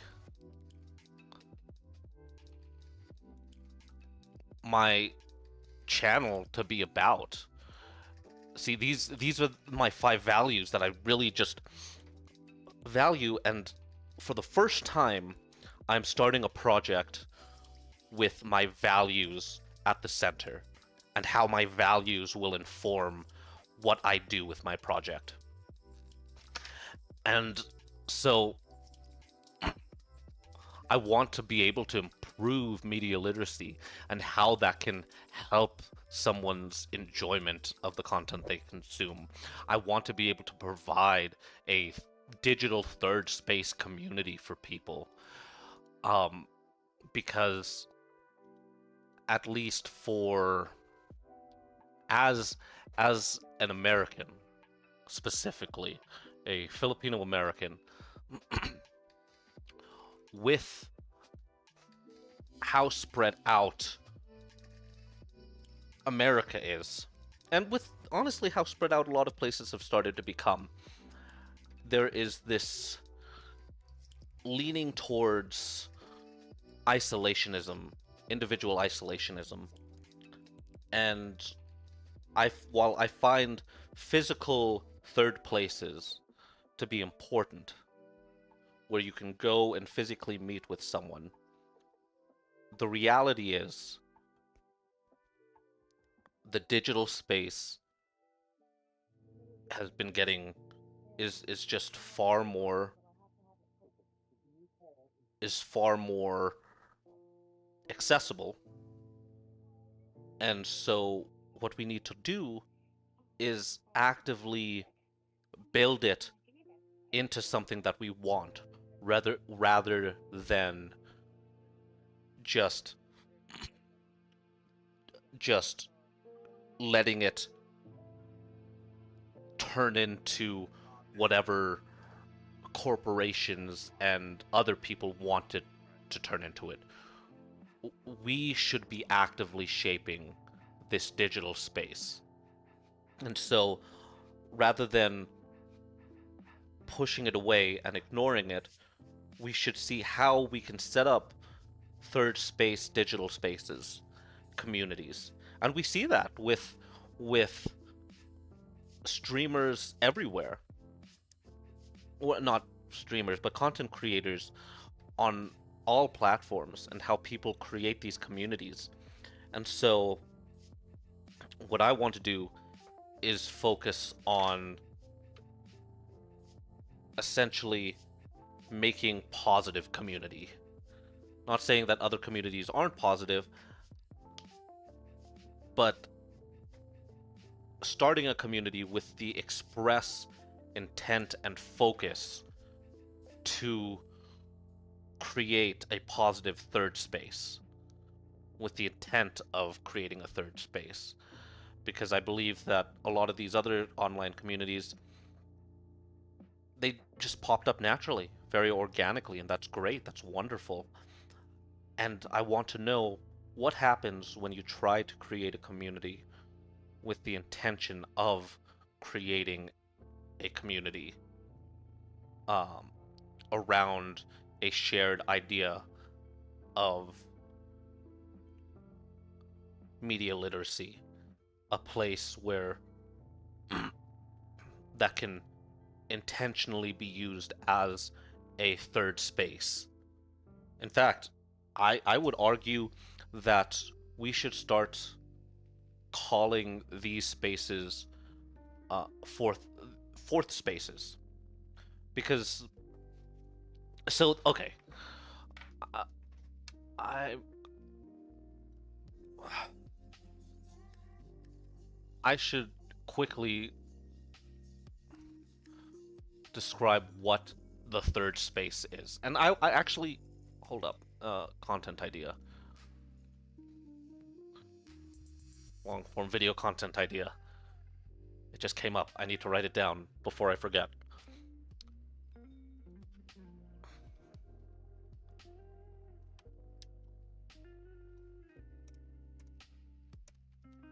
So, what is a third wait. Um, this one will be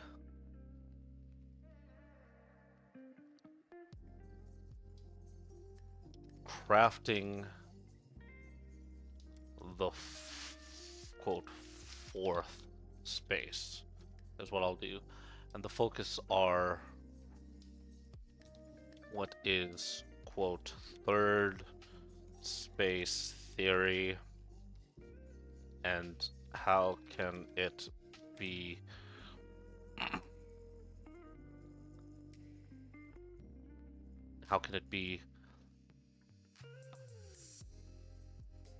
worked into the digital space. Because, so what the third space theory essentially says is that how socially we have have spaces, essentially a first place, which is our home, so where we live, how we interact privately.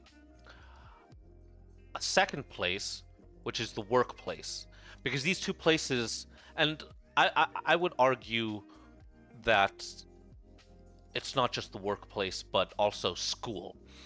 Basically, you have these two spaces, your personal space, where you live, your home, where you can be, which is far more private. Then you have your workplace or your school, where you spend the majority of your time. The second place is essentially where you spend most of your time at work, at school, and then you come home to your private first place. The third place are all the areas that that people used to go to, and that people still do, like bars, cafes, clubs, libraries, gyms, bookstores.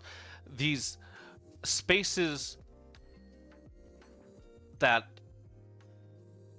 community can grow, because in the first place, your home, that's very private, that's very personal. It's where people can just be by themselves. The second place, you know more of the people a little bit closer. They're people that you interact with on a daily basis, and you wouldn't necessarily call them friends. Sometimes you can have workplace friends, you can have your friends from school. It's just that the context is a lot different, because this is a place where you are relatively comfortable. Almost, I don't want to say a second home, but it is, kind of, because you're essentially spending the majority of your time in these areas. Conversely, third places are where people spend the majority of their time outside of the first two, surrounded by community. Specifically surrounded by people that we both know and strangers, because you have this mix.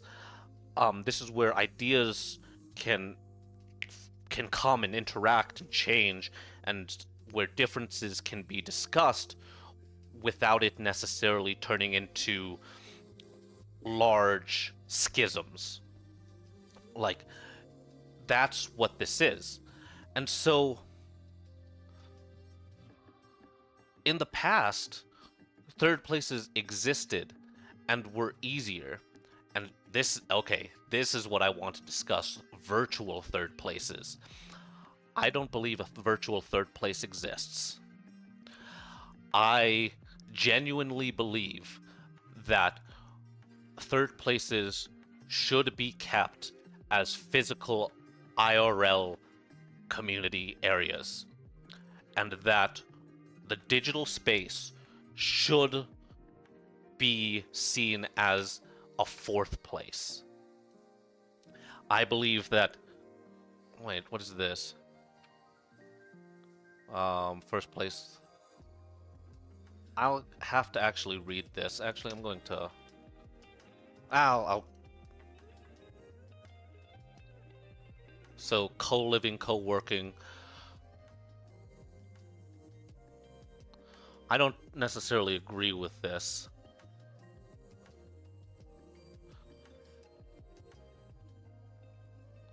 I'm going to build off of whatever Morrison is saying and talk about how there is no virtual third place, how the virtual digital space should be the should be the should be the fourth place, because it is a space you can exist in while existing in all the other spaces.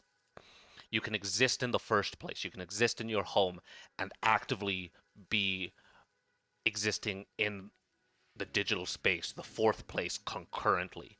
You could be existing in the workplace and actively be existing in the digital space, the fourth place, concurrently. You can be existing in a third place and actively be existing in the fourth place concurrently. So I don't believe that a virtual third place exists. What I believe we should do is come up with a theory of a fourth place that is completely, essentially new, that does not take the ideas of what a third place is, basically IRL places, and trying to shove the digital world into it. Rather, we should describe how the digital world, virtual world, is incredibly different than IRL. How this place where we can both be ourselves but also not, where we have a more a virtual identity. Because yes, we have different identities depending on what places we go to. However, online there is a bigger difference in the disconnect between who we are in person and who we are online. It is in my opinion, it is a completely brand new identity. Because how we interact online, I believe, is very different to how we interact in person. Just from a mental standpoint, how our brains interact with everything. And so I believe we should have a fourth place. And that's what I want to focus on in my next video. Actually, yeah, I'm excited about that video. I'll find a way to talk about it. But yeah, so how we can, with the express intent of creating a fourth place. Yeah, I think that's good for right now. This was a great planning session for me because it gave me lots of different ideas. It allowed me to create a relatively rough schedule for how I want to start creating long-form videos. And I'd also say that it allowed me to be more comfortable talking about things fairly authentically and naturally as they kind of just come up in my head and in my brain, and how I can see both the positive aspects of that as well as the negative aspects of it. And so I think this was a great planning session, in my opinion. I am going to be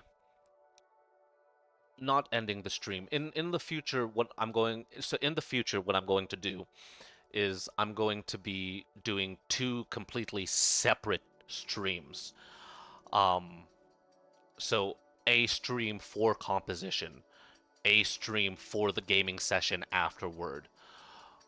And so that's what I want to do, kind of like in the future with these these Saturday variety streams. And so what I'm going to do today, however, is keep this playing, keep this stream going as one long stream. And I'm going to go get lunch right now. I have some chicken wings. I have some buffalo wings in the fridge that they are delicious. I have some, they were left over from dinner last night. Because since my mother-in-law is in town, we just got some wings and stuff to go, and we watched Resident Alien, because we all love that show. My parents love that show. My mother-in-law loves that show. My husband and I love that show. It's just a fun, great show. And so last night we got wings and just ate and enjoyed each other's presence while watching Resident Alien. And so I'm going to have that for lunch. I'm going to have my leftover wings for lunch. So I'll let this stream keep on going. And then come back to... We'll be back to ZZZ. When I get back, I'll be playing ZZZ. And so, yeah, I think this was a productive first planning session, and I hope that all of you, please go get lunch. Please, or not necessarily lunch. It's lunchtime for me. Do whatever you need to do in this time. Live your truth. Whatever you need to do, go ahead and do it. And just have fun. I will be right back.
Okay.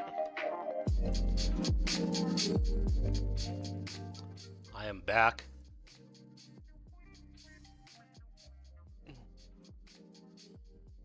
And ready for some ZZZ.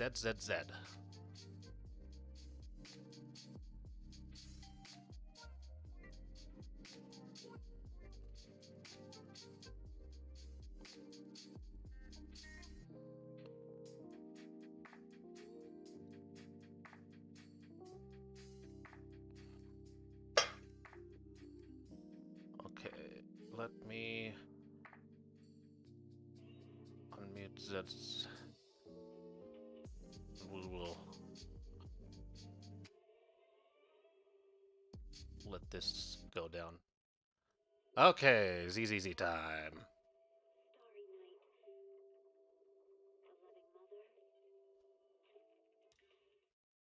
Hello? Why is this okay, there we go. I was like, this happens all the time whenever I play ZZZ.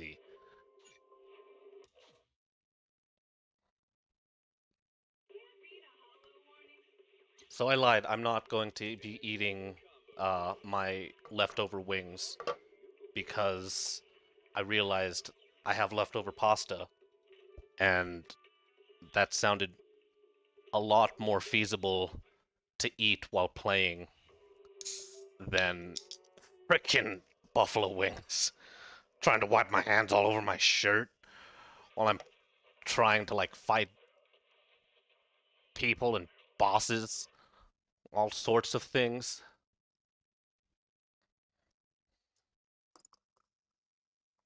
Okay. This is one thing that I have had a oh, jeez. I haven't been logging in for daily things. Primarily because this is one thing that I am a little upset at and annoyed with when it comes to the the new story is the fact that it literally locks you out of doing anything else. And so I can't do my regular dailies. And that's a little annoying. I will take this though. I will quickly check in. Oh my god, how many days have I missed? Oh my god, I have missed 10 days. Has it been that long since I've played? Oh. Oh, lordy lord. What are we doing, arrogant soldier? New face and not in uniform either. You must be that outside help for the... What was it? Apostle Squad? Fuck you, dude! Apostle Squad, I'm here to save your asses. Thanks to the brilliant leadership of the Major General and his... Oh. Lord. You... Yeah. The, they are the ones that secured an easy victory for you. You know, I'm pretty sure that they actually were the ones that caused problems. Major problems. So, go fuck yourself.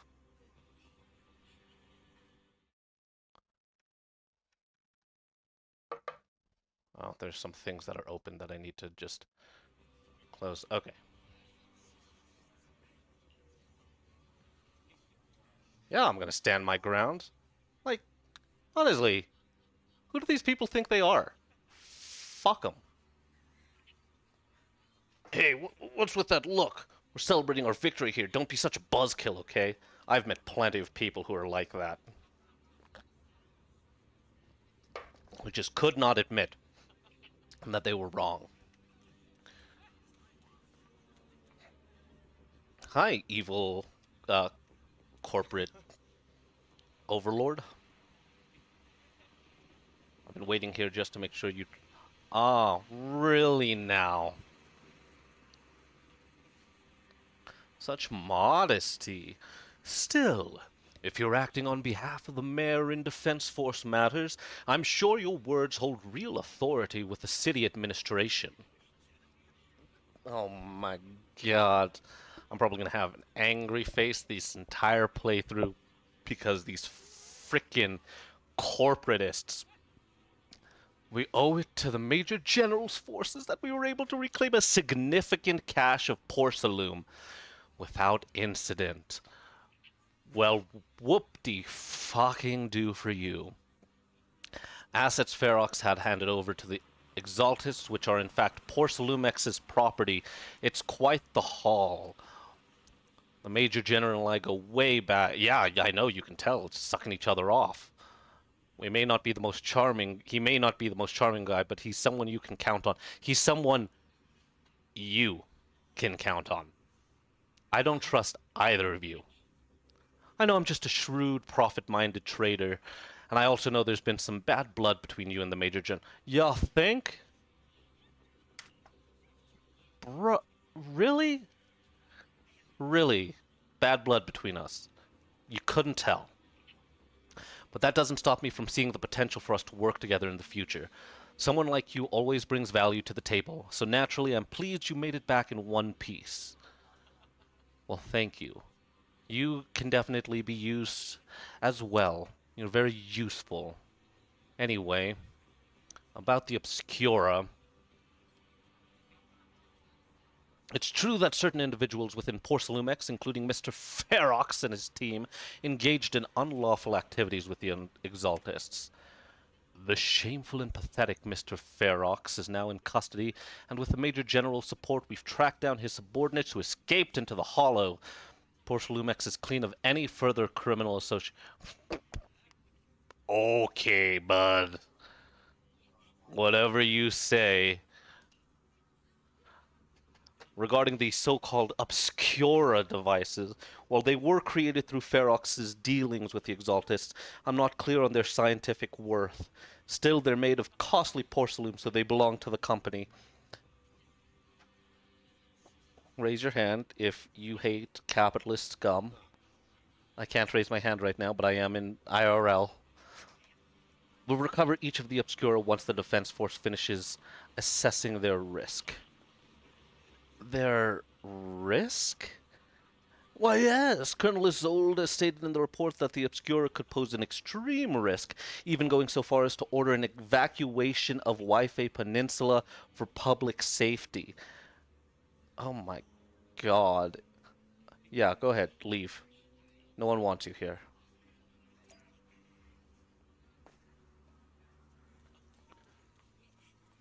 Okay. Hey, Magus. Found out some information. These guys sure know how to take it easy. They're already planning the victory party right after winning. Quote-unquote winning. What's our next move, Captain? Next move? There isn't. Why?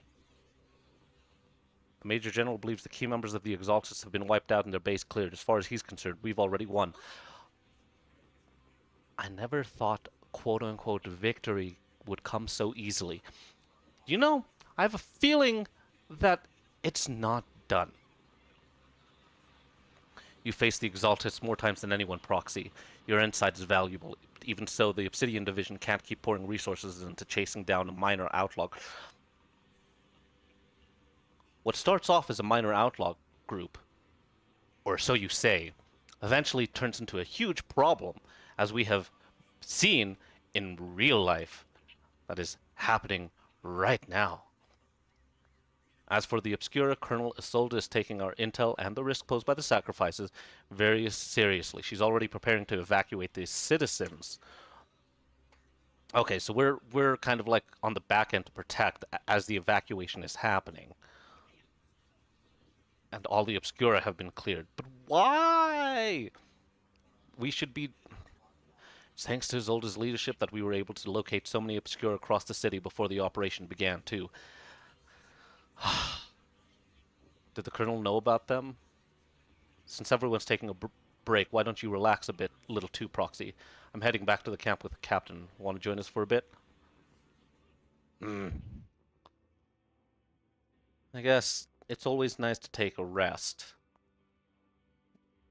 But anytime something like this happens, that's when the final shoe drops and shit hits the fan. Look at that. Settles in at their quarters. The troops are already preparing to celebrate. Oh. The Exaltists, the threat that plagued Waifei Peninsula, have been wiped out under our thunderous assault. Oh, Lord. Once again, we've brought justice and victory to the people of New Eridu. Shut. Like every triumph before. Oh my God. Give it up for yourselves, soldiers. Cheer for victory. Damn. And let's hear it for our brave commander, Major General Loren. Get yourselves out of your asses. I hate to be that girl, but isn't it a bit early to celebrate? That commander sure seems to be soaking up the cheers. Yeah, he is. A typical big shot, huh? You're right to be concerned, Proxy. There are still Exaltist stragglers roaming inside and outside the Hollow, and the Obscura in the city haven't been fully inspected yet. As Yeah. far as I know, the key Exaltist leaders are still on the loose. We haven't- managed to slip away after every encounter so far. The Exaltists will still be a threat until they're taken out. We haven't done anything. Even though Mevarok was severely injured by Ishu and Shifu, and the Exaltists suffered heavy losses, there's still no sign of them backing down. Miasma activity is still spreading. Key people like Sarah still hold major influence. Yishuan, High Preceptor of Yunquai Summit? I've heard the name before. Yeah, what? How come I don't see Colonel Isolde anywhere? As the operations leader, shouldn't she be here to celebrate? He probably has the mind not to. She's been unwell recently, and went back to the city to rest. She's also been absent from meetings over the past few days. Maybe the commander's like Proxy and isn't fond of these kinds of gatherings.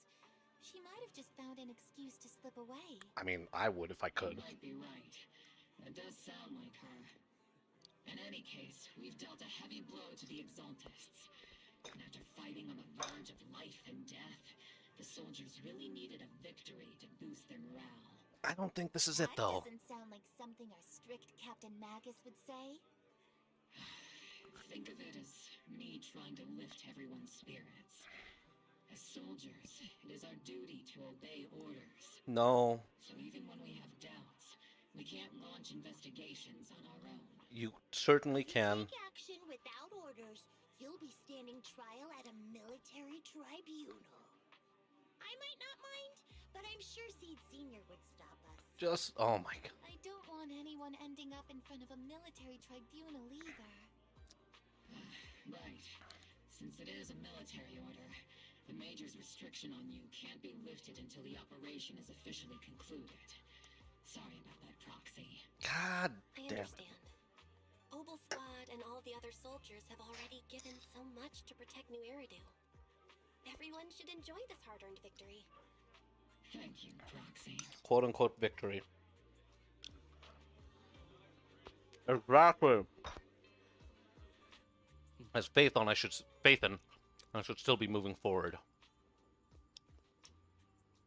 Okay. Colonel asked me to pass on a message. Some bigwig from Tops is... Oh. I think I know who it is. Don't ask me the specifics. Don't shoot the messenger. Let's see the Tops bigwig. Oh. Who would have thunk? It's Damien. Actually, I've already heard about Lucro personally entering the Hollow and the Major General's movements. Besides relocating Porcelumex and the Exaltis stock of Porcelum, they're rounding up trusted members who served under Ferox, including my poor colleagues who fled into the Hollow's labs, fearing a purge. Oh, jeez. The dust hasn't even settled, yet they're already discarding what they no longer need, proving that the only thing crueler than one ruthless boss is another. I have no place in Tops any longer, and the Defense Force won't seek justice for a stray like me. What? Even though you played a major role in taking down Ferox, your new boss won't tolerate you for long, will he? Exactly. I can't stand stray dogs like you always sniffing out scraps to survive. Like I ever had a choice. I'm just trying to stay alive. Man, the nuance of Honestly, these characters. I was already planning to turn to you and Yunquei Summit for help. Regardless of our differences, you are among the few in Waifei Peninsula who have the power, care about justice, and are willing to hear me out. A stray like me is used to bowing and begging. Unfortunately. Unfortunately, no matter how much power we might have, we're just as constrained as you are now. I can't contact anyone at Yunquei Summit for assistance either. But if it's just to keep you safe... It's alright. Just when I was at my wit's end, Miss Savior appeared. Who? Who are you? Hiya! I'm the savior he was talking about. You are adorable. It's funny. Most company employees usually see me as a disaster. Who would have thought I'd ever be called a savior? Allow me to introduce you. This is Miss Zhao from Tops, affiliated with the Krampus Compliance Authority. What is that? Nice to meet you, Miss Zhao. The Krampus Compliance Authority. Is that the name of another company within Tops? It doesn't sound as familiar to me as the other big companies. That's alright. Most people haven't heard of it. Krampus isn't actually a company. Huh. Our role is to inspect, decide on, and enforce regulations. Oh. Brutal competition is an inherent flaw of the market system. For the members at the round table, it doesn't matter if the company's executives are tearing each other apart. However, the condition is that all actions by the company and its management must comply with the core rules and interests of the Alliance. The business game doesn't always let us play by the rules. That's the round table's mercy. But when those rule breakers go too far, the strict mother reaches out with her black branch. This time, Porcelumix has clearly stepped out of line. Yes! See, this is... Okay. Real fast. This is why we need some sort of regulatory oversight in just... I don't like Tops because a huge business conglomerate like that, I just don't like it. But it's nice that there's some sort of regulatory oversight. She's adorable. I don't trust her. I don't trust anyone from Tops. I don't trust the mayor that much either. A little bit more, but I like the nuance of this game's stories. I think I get why the corporations might see members of Krampus as a disaster.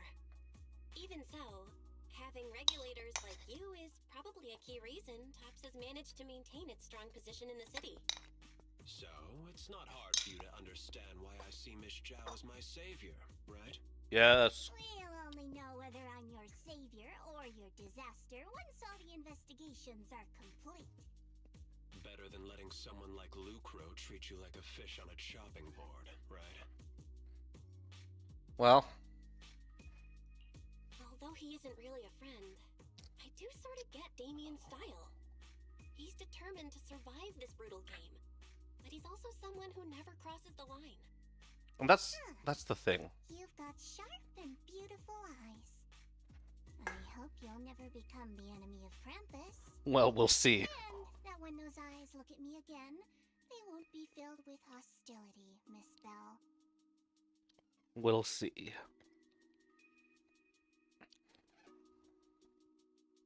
Small in stature, but her commanding presence nearly overshadowed the disheveled Damien. Well, I mean, for real. She had a lot of confidence and presence. Okay. Let's get some... Oh, wait. Before getting some rest, let's just get rid of some of these notifications that are actually kind of bothering the shit out of me. Yes?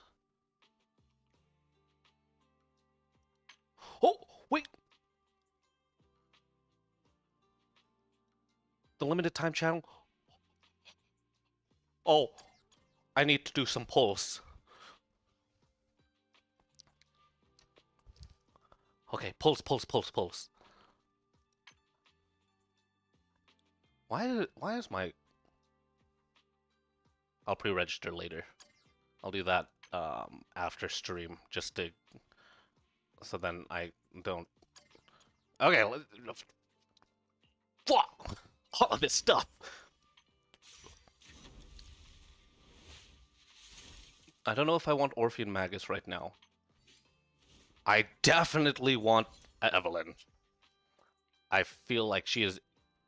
Let's just claim these. Claim that. What the... Oh, need to do that at some point. But yeah, some in story.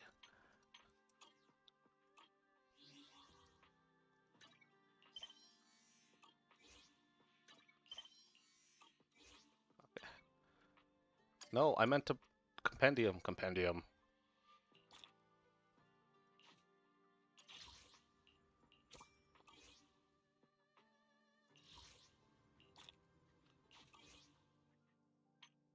Oh my god. It really has been a long time since I've played. I can't do anything right now. Oh lord.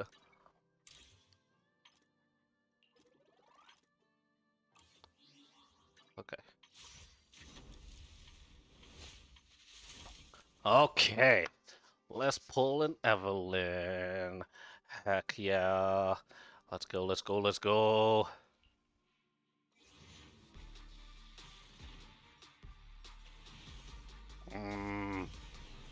No S rank.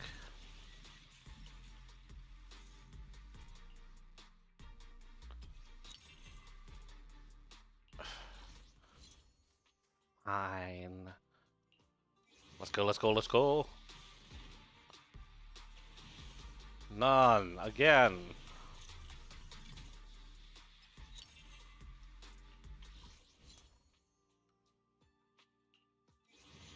Okay. Again, none.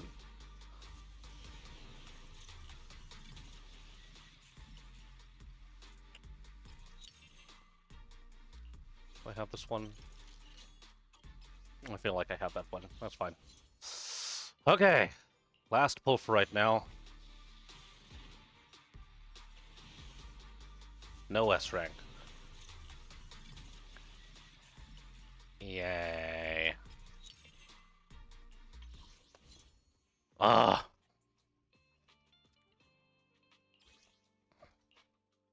Do I have enough to buy some more master tapes? No. I am a free-to-play player.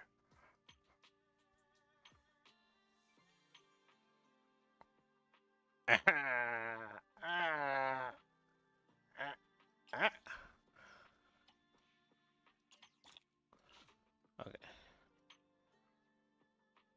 Oh wait, stop it.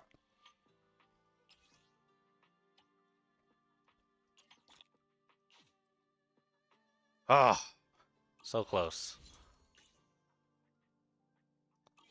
Okay, let's continue to play. I'll probably get some more polychrome from these next missions. Roxy! Roxy. It's not time to sleep yet. Nighttime operation. Probably a party.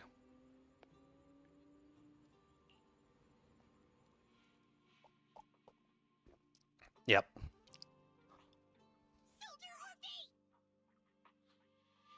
Soldier Orphe!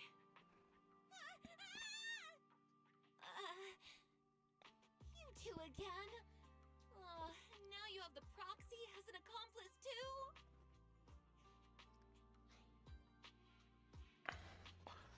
Accomplice for what? You got it all wrong, Orphe. I had no idea those two were planning to scare you. Captain Magus is asleep. Don't wake her up. We should let her rest. Is it time for the captain's self-diagnostics? Is Orphe more worried about waking the captain or about the captain catching you secretly enjoying some prohibited items? Let's have some nitro fuel. Excuse me.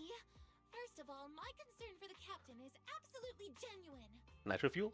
Second, the field manual doesn't list lemon-flavored chips under prohibited foods during deployment. I have every right to protest Captain Magus's executive decision to declare all snacks as prohibited. You go, girl. Oh. Then why doesn't Orphe protest when the captain's actually awake? That is I'm also a sure good point. Orphe has her own reasons. Anyway, if Orphe doesn't want us to tell the captain... How about sharing some of those lemon chips with us? Extortion. Seed and Trigger are robbing me again! Isn't this just a regular part of our night ops briefing? The law doesn't punish the majority, Orphe. I'm... Then, the proxy should also share the responsibility. That means I get some chips?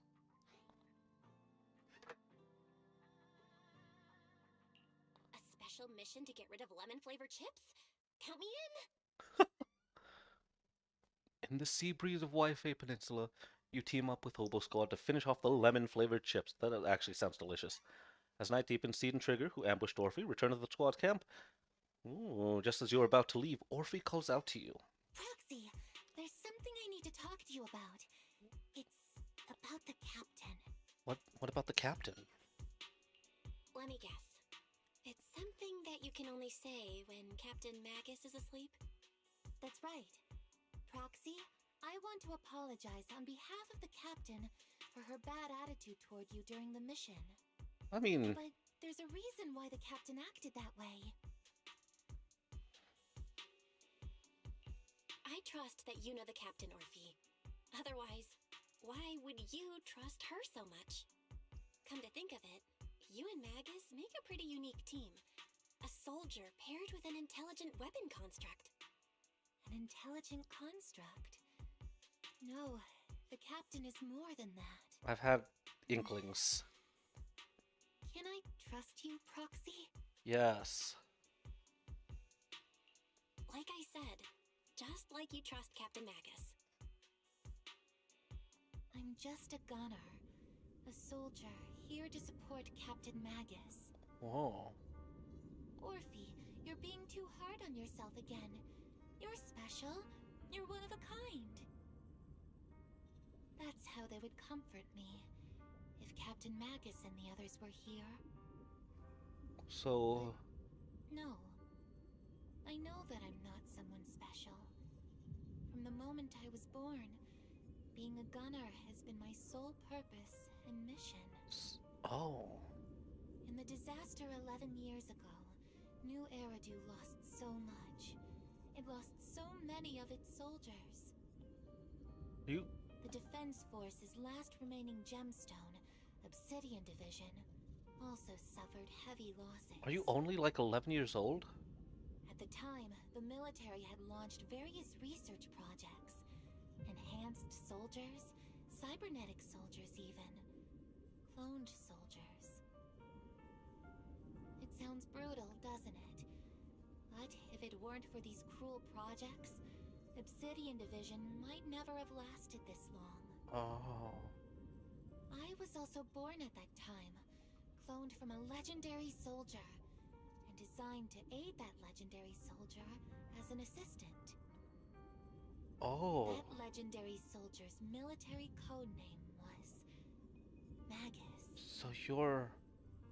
The soldier's original body has long been destroyed. All that remains now is a backup of her consciousness, or what you could call Okay. a soul. I had an stored inkling. within the weapon. Even in death, she's still wielded as a weapon by the Defense Force. Though Captain Magus always says it's what she wanted, is it really a blessing or a curse? All things considered, I'm quite lucky. Selfish, even. I stole her body, her name. You could even say I stole her life. Damn. But Captain Magus has never cared about that. She'd just say to me, Orphe, my life was far too boring. You should live your own life. I know the looks in my comrades' eyes often carry sympathy or pity, mockery, or even No, disgust. they care about you. Still, I can't help but feel that I'm lucky. I met Captain Magus, I met Obel Squad, and even crossed paths with someone as strong and interesting as you, Proxy. Oh. I know there's nothing special about the way I was born, but you all keep telling me, Orphe, you're being too hard on yourself again. You're special. You're one of a kind. Yet, the cold glass tanks, the tasteless nutrient fluids, those eyes filled with sympathy, pity, mockery, or disgust, they all proved one thing. I'm nothing special. They all told me I'm just a pathetic, tragic person. But you all keep telling me over and over again, you're one of a kind, Orphe. I can leave those glass tanks in the past. Well, this I is... just don't want to let your expectations down. Oh. Rather than those cold, lifeless glass tanks, I want the warmth of Captain Magus. I'd rather have my noisy Obel Squad and you, the cool Proxy. We're here for you. Our pasts, whether it's mine or Captain Magus's, are not what define us. Exactly. Although Captain Magus often jokingly calls you the villain, that's all just talk. Our pasts are not what define us. Instead, it's up to us to determine our destinations. Damn. As a Proxy, you'll lead us to the right place. What? This was... I believe in you, Proxy. Damn, this kind of fit in perfectly. I didn't plan for it to fit in perfectly with what I was talking about earlier in while I was doing the Just Chatting / planning stream. But, like, holy shit, that's perfect. Your past does not define who you are. It informs the experiences of your past, inform who you are as a person, but it doesn't define who you are, if that makes sense. The actions and stuff that we do are a result of our past. However, we can change how to we can reframe and change how we act and how we take what the past has given us and move forward by living in the present. Honestly, I love that. Oh, that was great. Damn. Bear witness to the noble principles of the Timefield family. Oh, why do I have... Oh. Sokaku, ready! Let's just open up this cinema. Cinema! Wait, when did I get... Lucy? Oh, jeez. I didn't realize I had a lot of Lucy.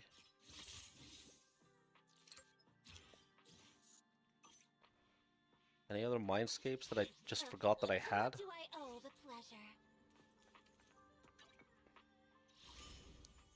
I can't get rid of those yet. Ugh. I mean, I guess I can, technically, because... No.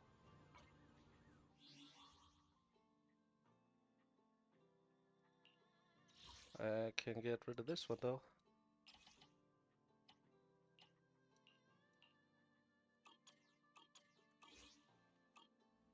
Okay. Time to get some rest. Hi, Fairy.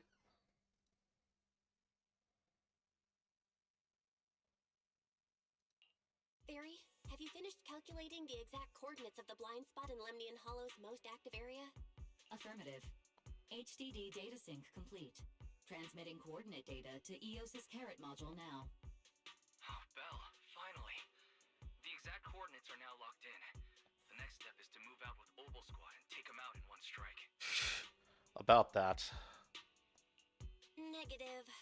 Lorenz's forces have currently halted all further operations, so Obel Squad is unauthorized to act without orders. Could you send a message to Ishu and Shifu? Actually, scratch that. Better send it to Senior Fufu instead. Shifu never replies to messages. Interesting how Just say, Fufu is the "Junior reliable Bell one. needs your help. It's urgent. Please ask Ishu and Shifu to come to the rescue. P.S. Don't let the defense force find out." Poor Junior Bell is suffering cruel mistreatment at the hands of the defense force. It's urgent. Come rescue her immediately. P.S. Keep a low profile and avoid any clashes with the defense force. Thanks, Wise. Aren't you over-exaggerating a bit? This concerns the safety of Wi-Fi Peninsula. A little exaggeration won't hurt. That's true. All we can do now is pray that Yunque Summit sends help soon.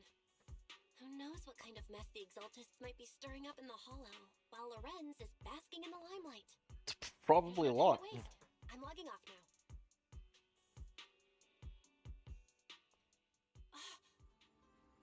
Oh!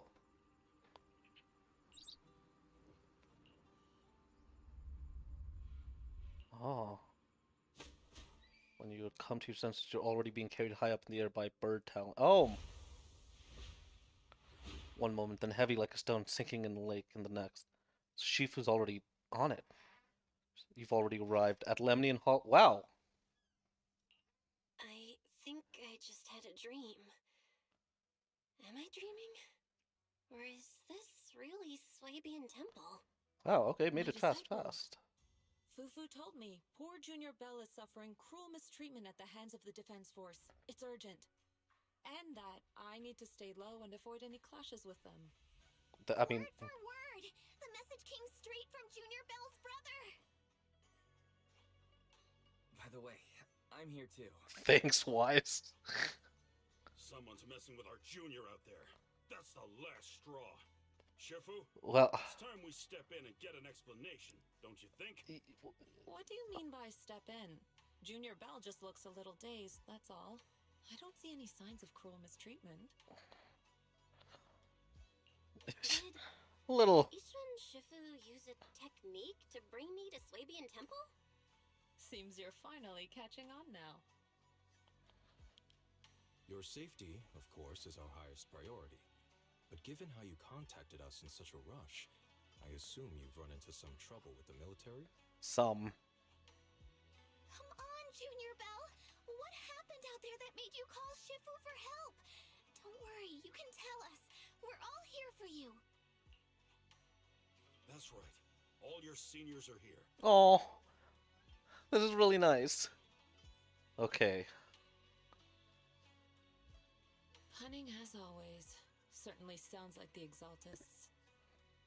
If the defense force can't deal with those scoundrels, then we will. Hell yeah. When do we set out, Shifu? No need to be hasty. Let Junior Bell get some proper rest first. In a bed. Oh wait, I don't think I can do any of... Can I?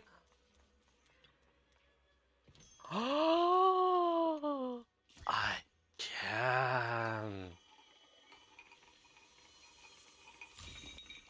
Oh, nice. Fire rights, the wind prosperity will soar. Ah, yeah, that's what's happening right now.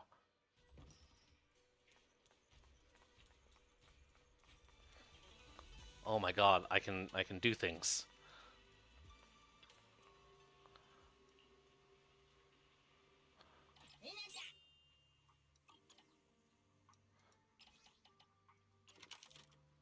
Okay. Uh, uh, uh, uh, uh, let us do... Honestly, Alice right now.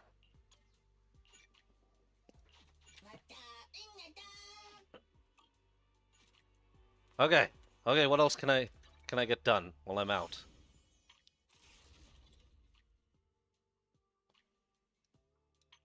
I don't think I can do that. Can I do this one? No. Oh, I can't get rid of the... Well, okay.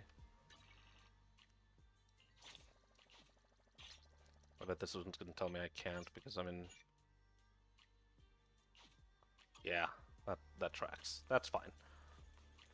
But I could probably take care of all of this stuff, which has been going... Yeah, that tracks. Submit. I have a lot to submit.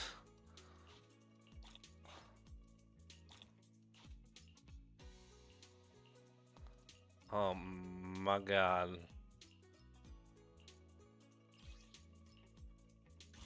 Okay, let's craft this. Can't craft it. So... Oh wait, I need to collect everything.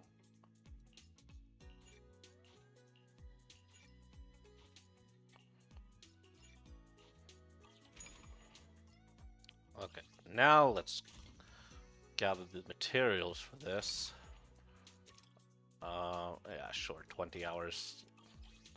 I'm not going to be able to really come back to get this. Can I craft you right now? I should... Nope.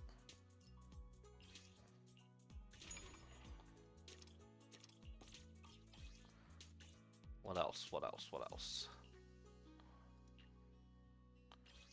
You...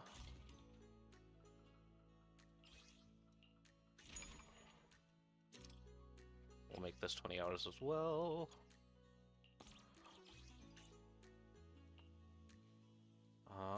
Okay.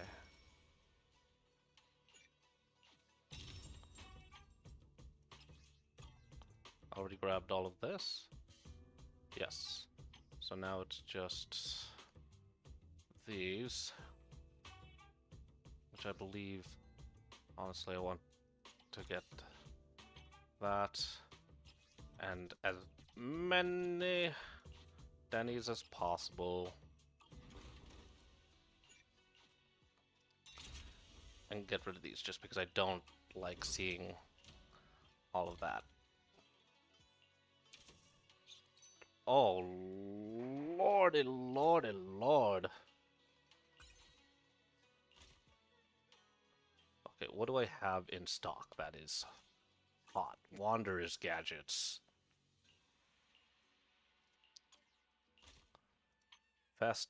Oh, I have no festive stuff. So Wanderer's gadgets it is.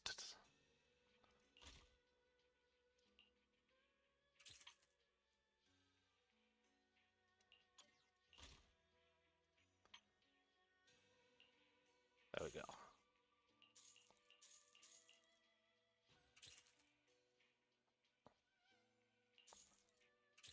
Okay, what am I able to craft, if anything? Oh, well, glad I can craft that. It's not gonna come in handy, maybe. Oh, it'll come in handy later. Anything else craftable? You?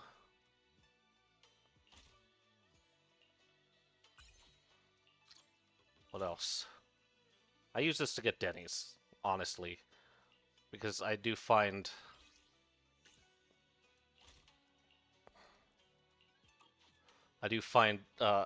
this can be an incredibly helpful source to get Denny's through Devin's shop. Wait,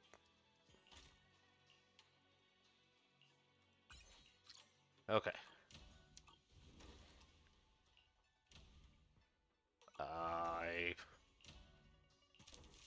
Sorry, don't mean that. What I would like, though, is more festive props. I know I'm getting the ingredients for that. I'm also getting the ingredients for that. I feel like I'm also getting the ingredients for this. Okay. Yay! Okay.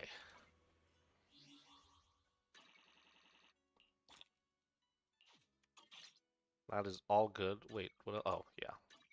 Stop it! Oh my god!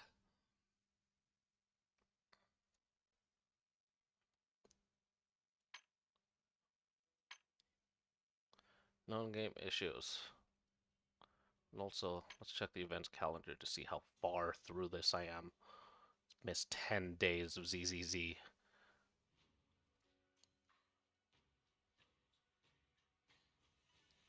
Okay. Okay, it's not that bad.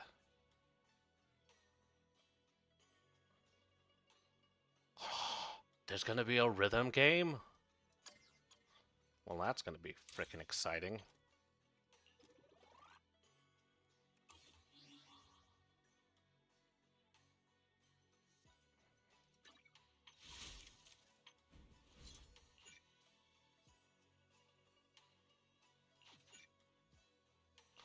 I need 39 more polychrome. God damn it.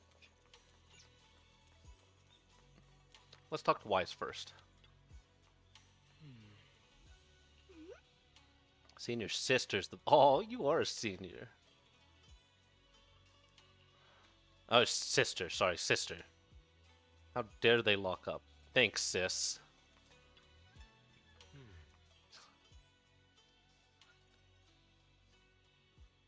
Which senior sister waiting on top of the mountain? Dreams lately, like something bad. Yeah, I feel you. Whenever I'm on missions in miasma-dense areas, I always hear these whispers. It's not corruption symptoms, is it, senior?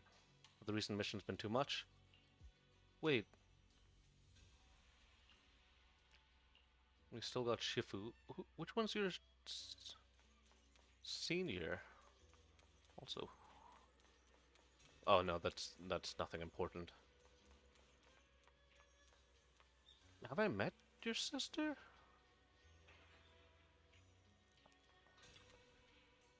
Okay.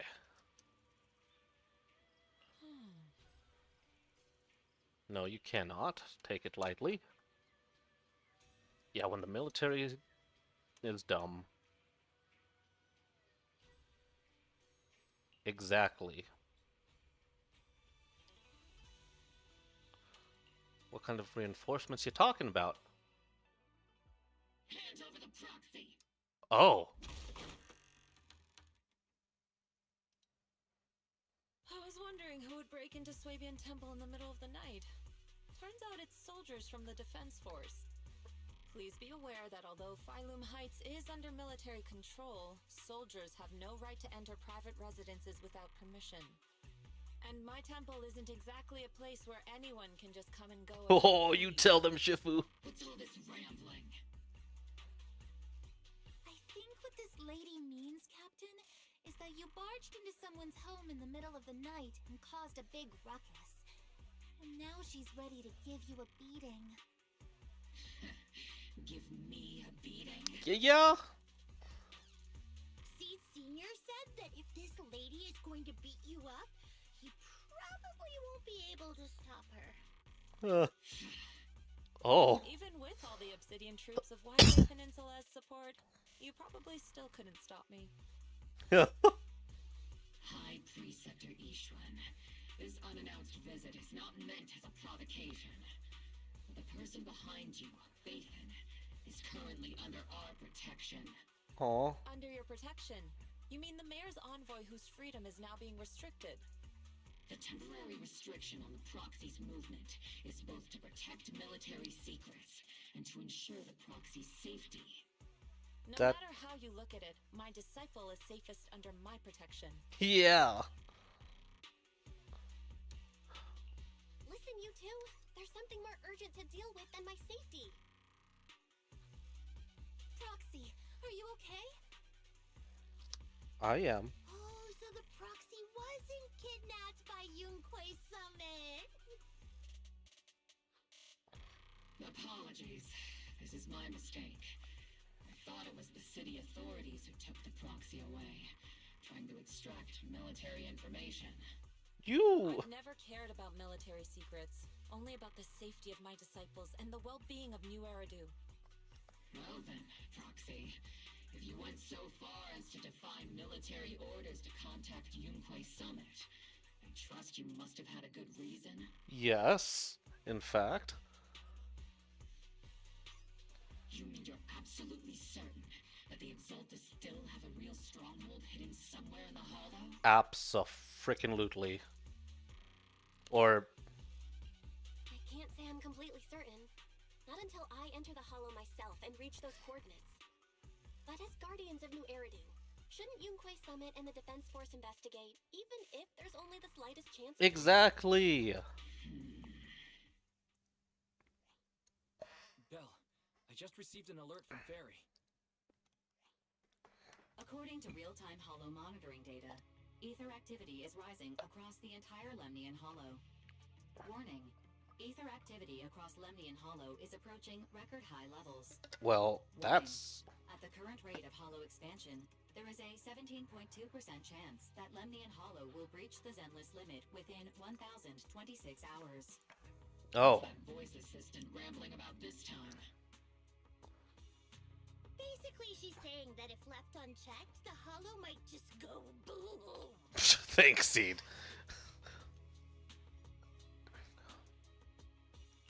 The Exaltists in charge of miasma research mentioned experiments on large-scale miasma activation. I suspect they're preparing for what they call the final sacrifice. Based on the intelligence and mission results we've seen, the Exaltists control most of the miasma-rich areas in Lemnian Hollow. They've also mastered the technology to manipulate the unique ether. The current rise in ether activity throughout the Hollow is probably connected to the Exaltists' operations. If your theory is true, then this currently undiscovered Exaltus base will likely become the central hub for their final sacrifice. Exactly. But if we can take out their hidden base, the sacrifice ritual won't happen, and the Hollow's rising activity will be back under control. How do you manage to sigh with a mechanical throat like that? Although I tried to ignore some of the seemingly fabricated technical terms, you still managed to lose me. So essentially, we head in, confirm whether any Exaltist rats are still stirring up trouble, and if they are, we wipe them out. That should eliminate the threat, right? I love the muscle-brained Magus, actually. Wow, Captain Magus, you actually understood everything this time. For the most part. Amazing. And let's move out. Obel Squad will personally eliminate the looming shadow that threatens Wi-Fi Peninsula. But Captain Magus, weren't you just saying an hour ago that military orders must never be disobeyed? Disobeying orders? Hardly. We were chasing after Phaethon, who fled all the way into the Hollow with classified military intel. Exactly. Captain Magus, your enthusiasm is truly moving. But you could have just left it to Yunquei Summit. It's our duty as the Defense Force to wipe out the Exaltists. If our superior officers have failed in that duty, then I'll take responsibility myself. You're a good person. Besides, the Obscura still haven't been fully examined. If a sacrifice really did emerge from the boxes, then Defense Force soldiers, and even civilians, would pay dearly. I understand. My disciples and I will remain on standby at Phylum Heights and fulfill our duty to protect this place. Okay, In that case, let's go over the operational attack plan plans. and the operation start time need to be decided ASAP. Deploying all of Obel Squad would draw too much attention. We'll need to wait for the right moment. Let's regroup and launch the operation first thing tomorrow morning. All members of the Obel Squad, return to base and get some rest. Yes, Captain Tomorrow's probably going to be a long day. Yes, it will be. Oh my goodness gracious golly gee willikers. I am out of story. I can do things.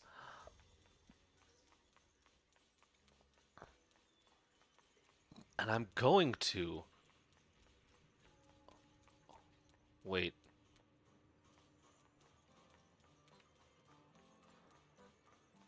Actually, I won't do the trust event for that yet. I know it'll be simple and easy, but... I want to...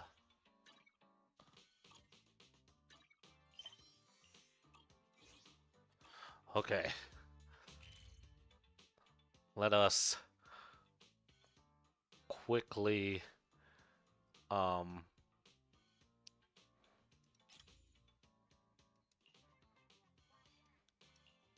get things done. Have a cup of coffee to jumpstart your day. Okay, let this go through because I enjoy these tiny moments.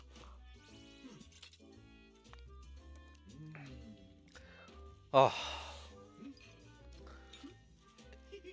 If it wasn't already past noon for me, a coffee sounds delicious.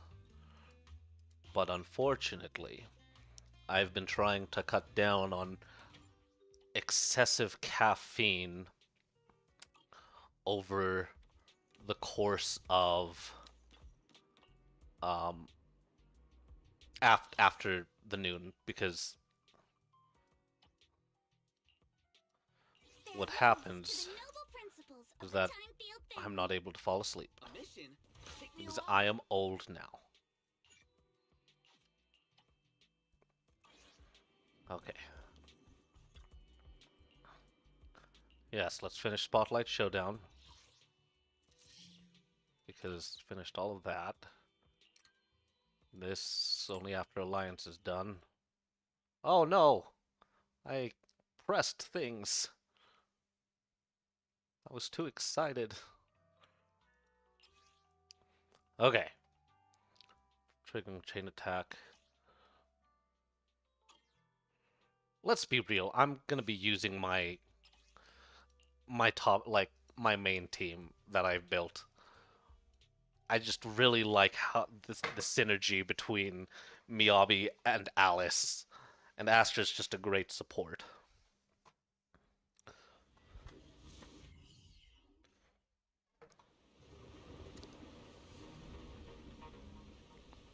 Okay.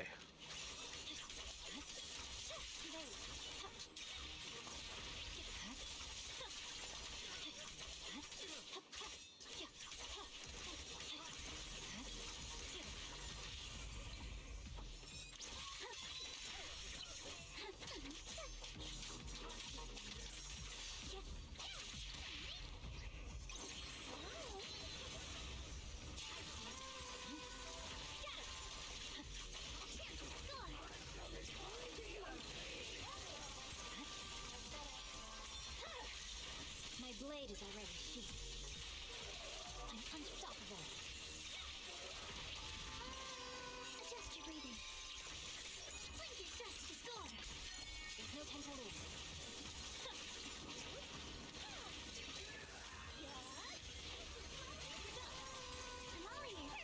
There we go. Nice. I'm so lucky. Again, I'm a free-to-play player, so I'm very happy to have been able to get, like, to pull both Miyabi and Alice.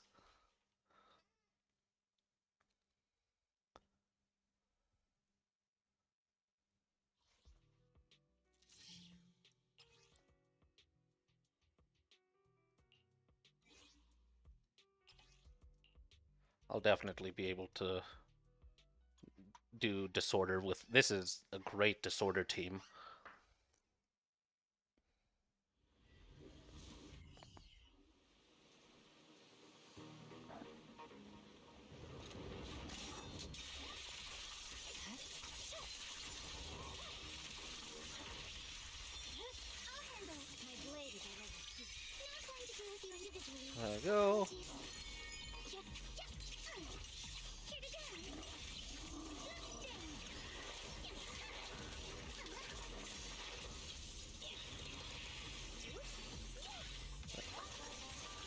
Nice. It's over.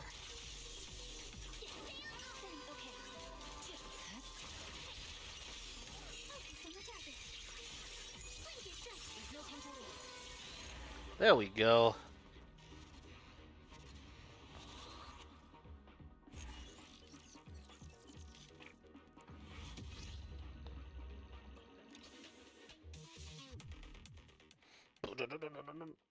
Man, I love blasting. The music of ZZZ is awesome, and I absolutely love blasting it. Okay, let's finish up Frontline. Again, we're just gonna use my top tier team. They're just so fun, and I'm trying to build other teams right now as well. Other squads, squads. Because as top tier as they are,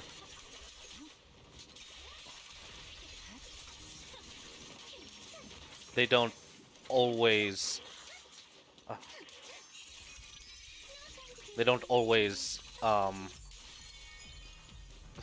fit every situation. Oh, actually, hold up.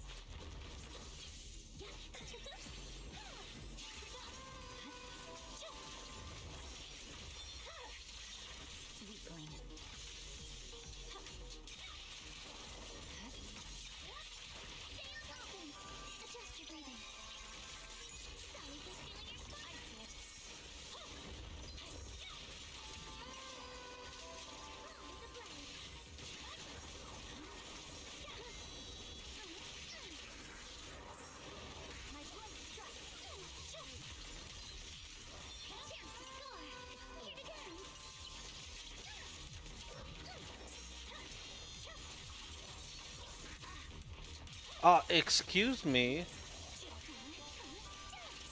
I don't appreciate being hit like that.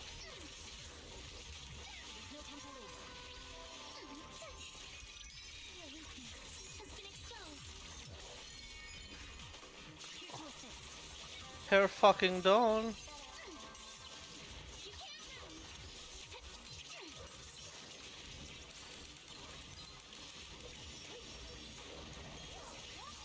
Oh, that was an accident. I actually did not mean to do that.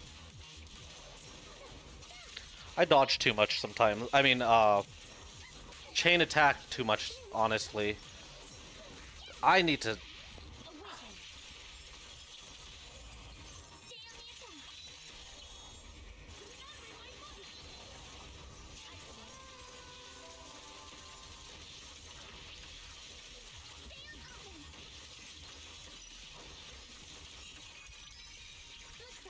I don't think I need to...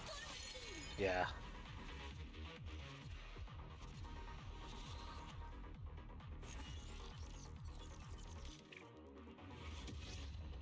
There we go.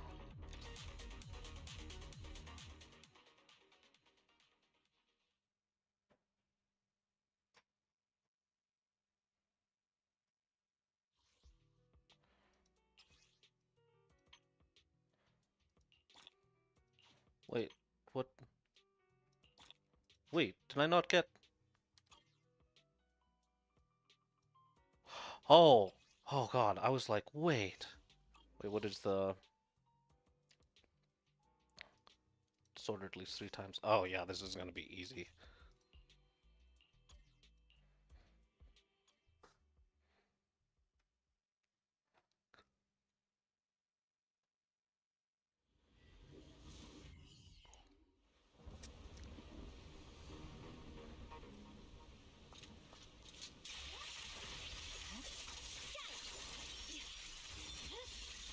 It's over.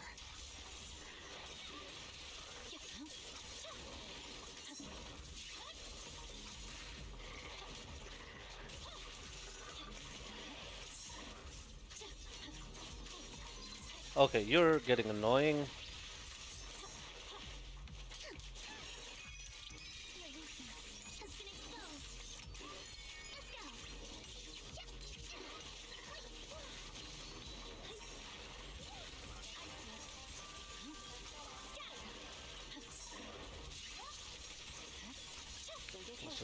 kill you. There we go. My blade is already sheathed.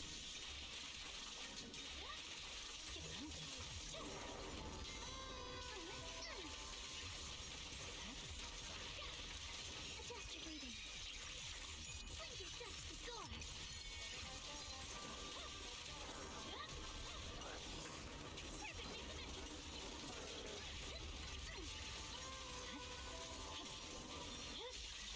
It's over.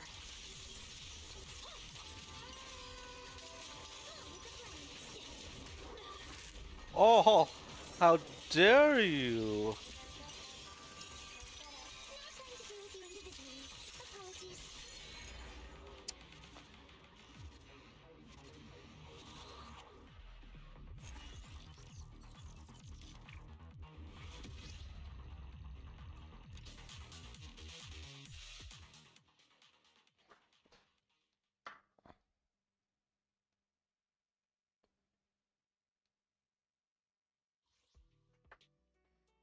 Okay, good. This is all done.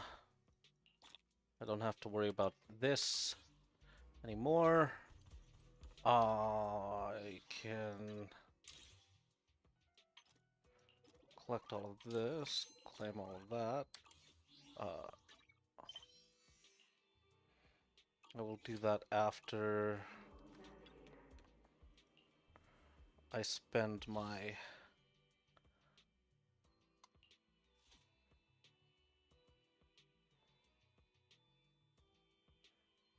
What was I doing?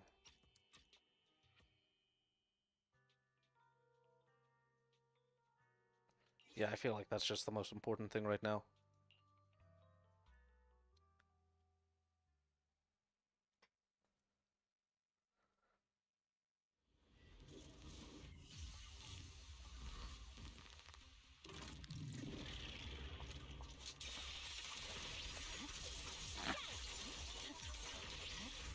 I feel like...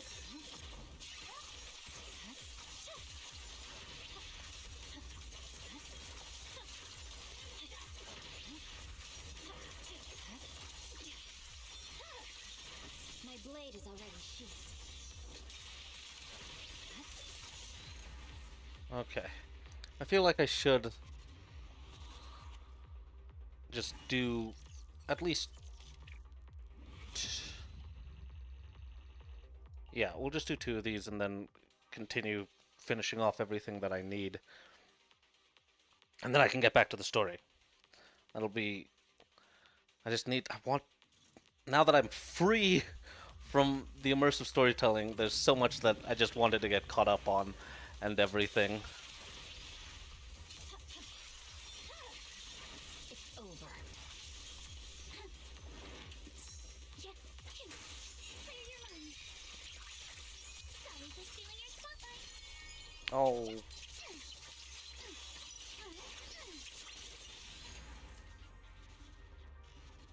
Perfect. Okay. Now that that's all done...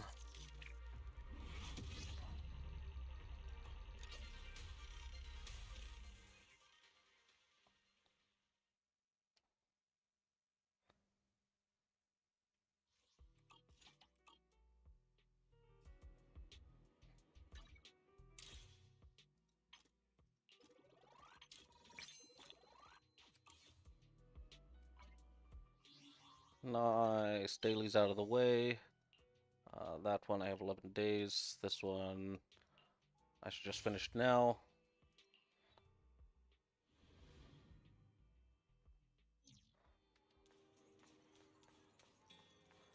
There you go. Let's get into the details. Well, you're welcome. I appreciate you too, Rowan. Why things have changed? What? A blissful blush blooms on Rowan's cheeks as its eyes sparkle. I just spoke my mind, you know? At every gathering, you're always quietly sitting in the corner reading or spacing out while staring at some tiny flower. The warrior's experiences are dazzling, but all that flashy spectacle of combat might actually overshadow your own gentle yet resilient. Oh, oh, that's so adorable. Oh, Rowan, one and only Rowan, you're like moonlight in the night, so peaceful and gentle. Oh, that's. I'm glad that they're making up. That's right. Yesterday I ran into Fruity Bullock at the newsstand, mustered up the courage to say hi, and found out it actually noticed me for quite. Notice me, senpai. Oh, see, sometimes you just gotta do.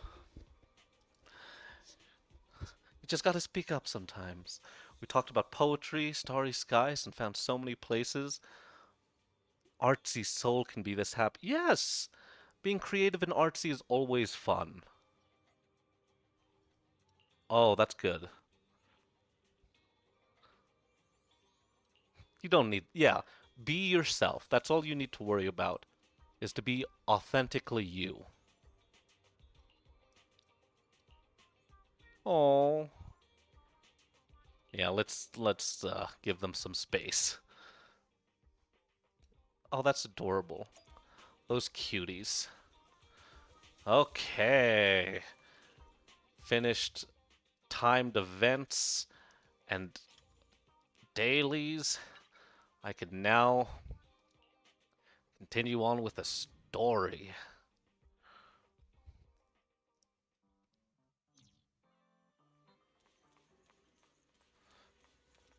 Okay, Seed.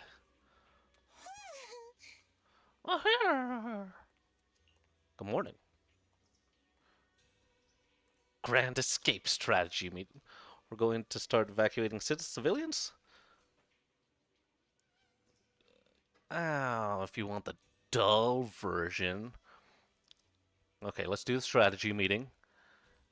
And then about whatever civilian evacuations. I'm okay going into immersive storytelling this time.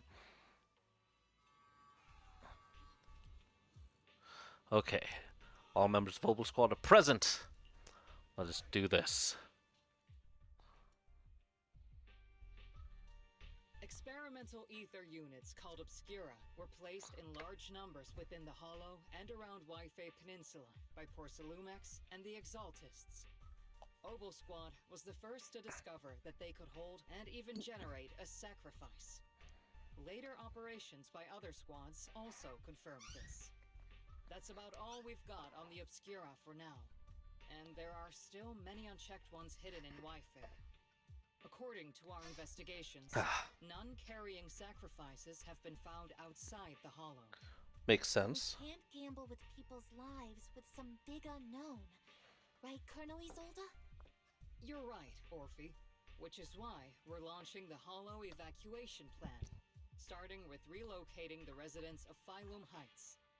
We're moving them into the city, at least until every Obscura in the area has been inspected. The evac op will be handled by troops under the Major General.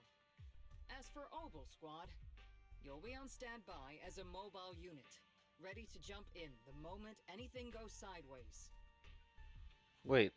On standby as a mobile squad, huh? In other words, we get to move however we want for now, correct? It's on standby at all times, not do whatever you like. Is that clear, Captain Magus? Crystal clear, Colonel. I assure you, we will not act on our own or do anything reckless.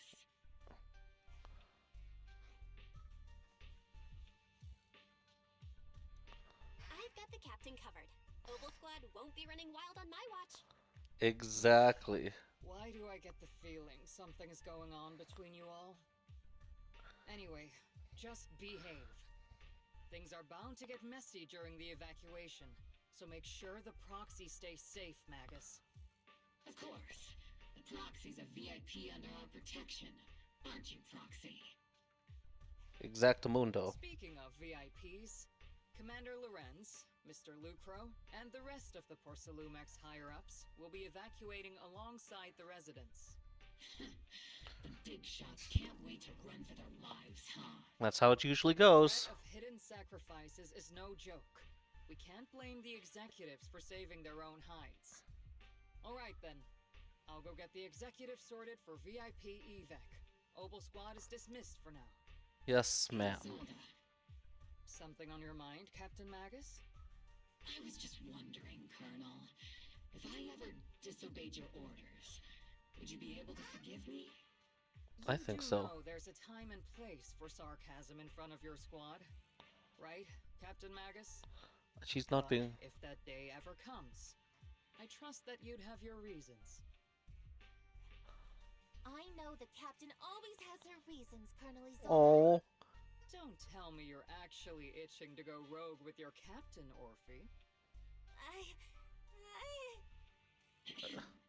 Don't worry, I'll keep her in line. Exactly. Me? Either way, Talking about we've got you. each other's backs. That won't change, right? Damn right. Good to hear. Ah. That makes me feel a little better. It's nice to be able to have a squad like that. As Isolde's dismissed echoes, she leaves. Proxy! Why are you being... Why are you sneaking over and whispering like this? It totally looks like you're trying to rope me into some secret plan. The captain said that you should sneak over and meet us over there in a bit. It'd be way too obvious if we all moved together. Isn't the captain always, like, right behind you? Why bother sending you to pass on a message? Well, because the captain's voice is way too loud. That... She couldn't whisper for her life. I guess that makes sense. So can you think what the captain's thinking-ish? Oh. Exactly.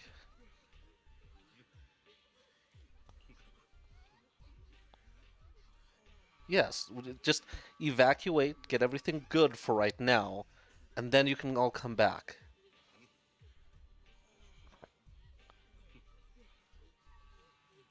Our company volunteered to help maintain order here, so don't push her. Wow!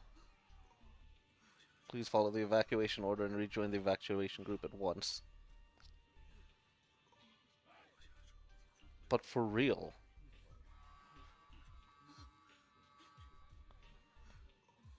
I'll catch you up to the main group.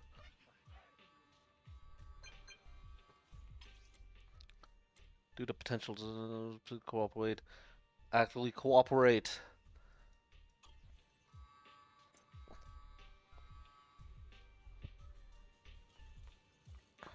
Just doing some normal proxy business.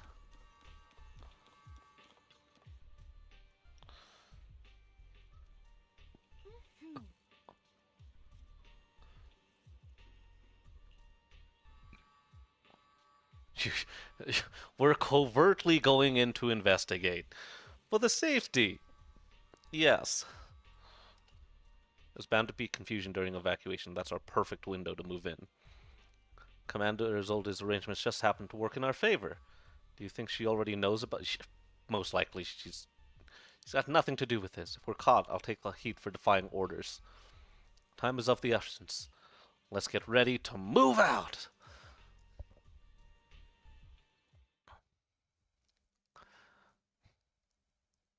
Good. Tell the workers to pick up the pace. That porcelain's worth more than their lives. Don't let them hear you. I don't want to see complaint letters in the employee yearbook. Complaint letters? You actually read those, boss? Training reliable subordinates matters more than you'd think. We don't want to end up in the same mess we did back then. We trusted the Defense Force to protect company assets, but they were useless. And that cost us a fortune. Sorry, excuse me. Please, could you let my child move up in line? Yeah, let the kid through! Cut it out! The evacuation order's been planned long in advance. You're only getting out of here because the company paid for it. Oh my... Don't push it! Watch your mouth. Protecting the company's image is also part of what you're paid for. Got it? Please, can you let my child go first? Sorry. I'm afraid I'm not in a position to help anyone either. Oh. Today, Wi-Fi Peninsula has opened its door to us. Just like every other door in this city. Jesus. For the internal PR material, sir. Much appreciated. This moment right now, and back then, it's all starting to look the same. To those sitting at the top, our lives are nothing but silver spoons they use to scoop up and savor their triumph. Civilians, soldiers, doesn't matter. We're all merely specks of dust beneath the feet of giants clashing above us. That's so true. This isn't the end, Orpheus.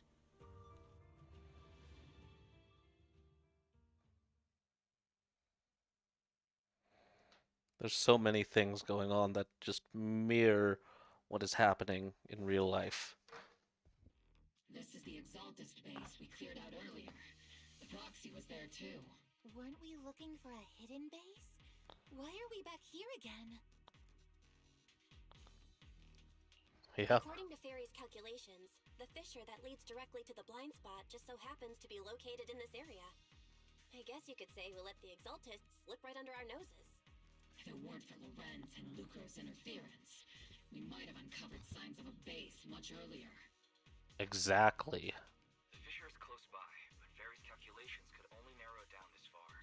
We'll need you all to head into the hollow to confirm the exact location. Commencing operation. Objective, locate the nearby fissure. Yes, Captain Magus.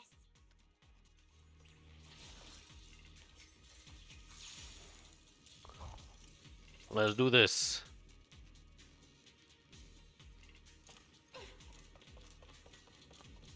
Nothing over here.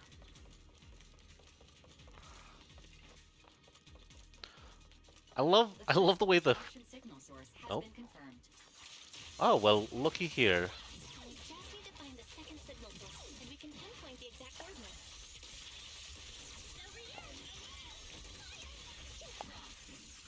You're not making up some technical jargon to fool me, are you? Why would she do that? Already have a map of the fissure location prepared in your backpack. Hey, don't question my professional skills as a proxy, alright? Still, these data errors feel a little too organized to be natural. Yeah. It's almost like someone deliberately set up this puzzle. That's usually how it goes.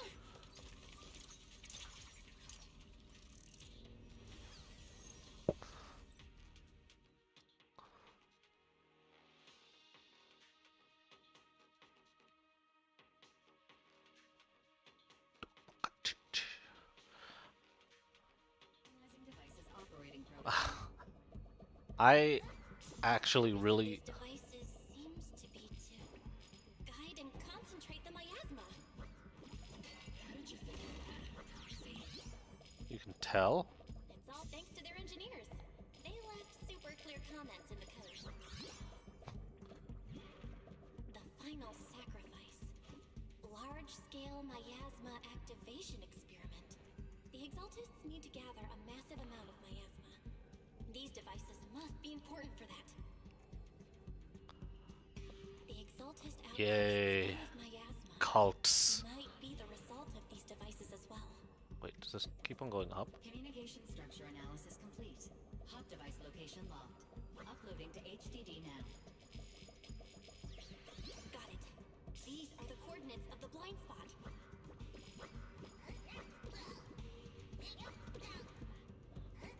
I'm just gonna crawl up here. Who needs to go up the stairs? Oh! This is so creepy.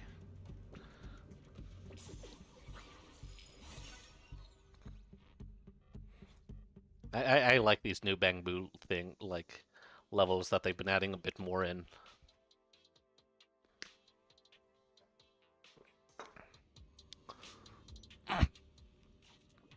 Pinpointing fissure coordinates. Hey, you soldiers over there. Well, well, look who it is. Isn't this the same guy we bumped into last time? Ah, Obel Squad. What are you doing here? Yeah, the familiar, annoying voice. It's definitely him.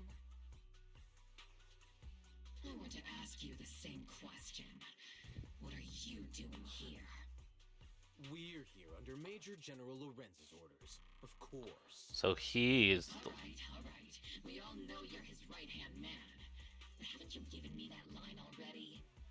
I have no obligation to explain myself to you. But, to avoid unnecessary conflict between so-called allies, this facility holds a stockpile of porcelain belonging to Porcelumex. We've been assigned to constant guard duty here to prevent any of the returning exaltists from stealing the city's strategic resources. Wasn't it Porcelumex who originally handed these strategic city resources over to the exaltists? You sure are going out of your way to clean up the mess they made.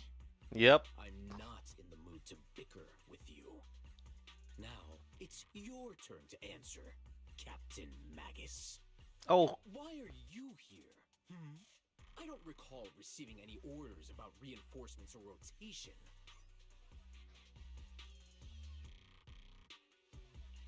As I'm sure you're aware, I'm the restricted operative designated by Commander Lorenz. I fled into the Hollow carrying sensitive military info. Mobile Squad is just here to capture me. Proxy? Oh. This envoy really is good at causing trouble, huh? Don't you think, Captain Magus? No. We've received new intelligence indicating that the Exaltists likely still have a key base in the Hollow. Obel Squad's mission is to clear any threats to civilians here.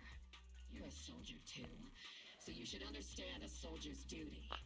She's not a soldier's. First and foremost duty is to follow orders. To follow orders. And doing that is what keeps everyone safe. You're leading your squad without authorization. This is a clear violation of military command. Oh god, I wish my model could roll its eyes. The orders. I did inform Obel just a day Yeah, I'm mad.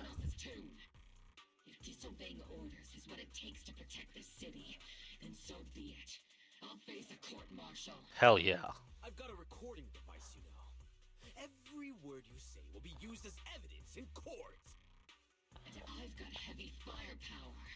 If you don't step aside, every word you say might just become your last. The intel came from me, and this operation is under my lead.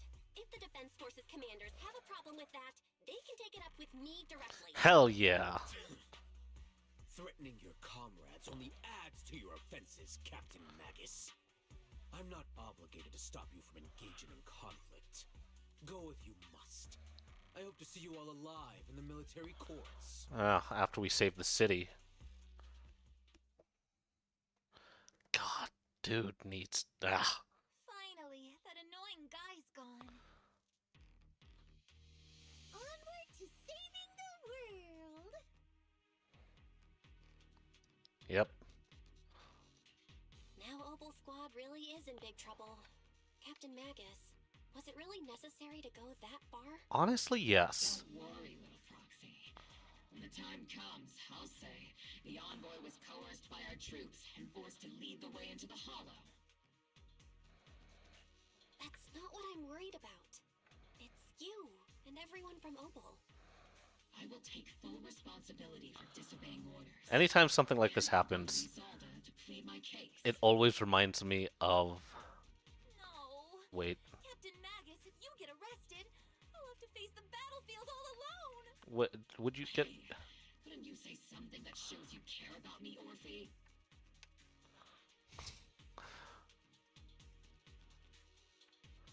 Val, we have an urgent communication request from the Defense Force. Yes. Oh, before I move on, the thing that every time I feel like this, I hate to see situations like this, it reminds me of the scene from, what is it, from Inglourious Bastards, where Aldo Rain's just like, chewed out! I've been chewed out before. Just, like, that's all, slap on the wrist, this is all it's going to be. Get chewed out. Call from the Defense Force? Well, actually,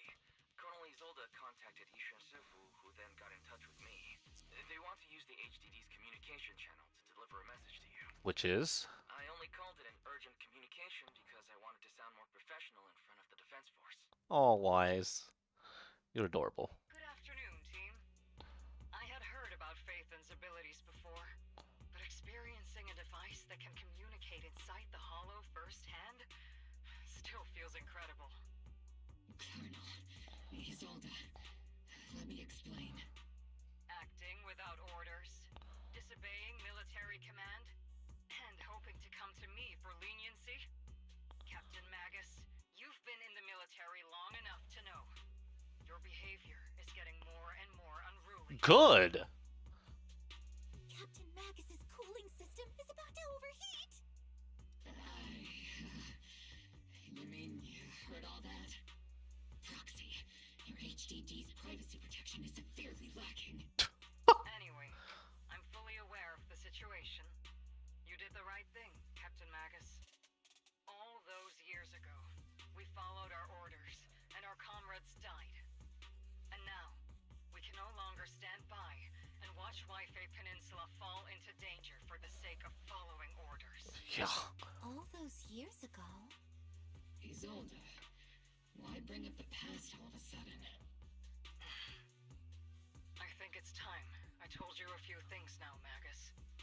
Everyone here is either a comrade you can entrust your life to, or a brave soul willing to lay down their life for the safety of New Eridu. Exactly. Which is why what I'm about to tell all of you is so important. It's a story of betrayal. A grave crime born of selfish ambition that put our city and its people in danger. Are we gonna see why? Your inspection has finally uncovered something.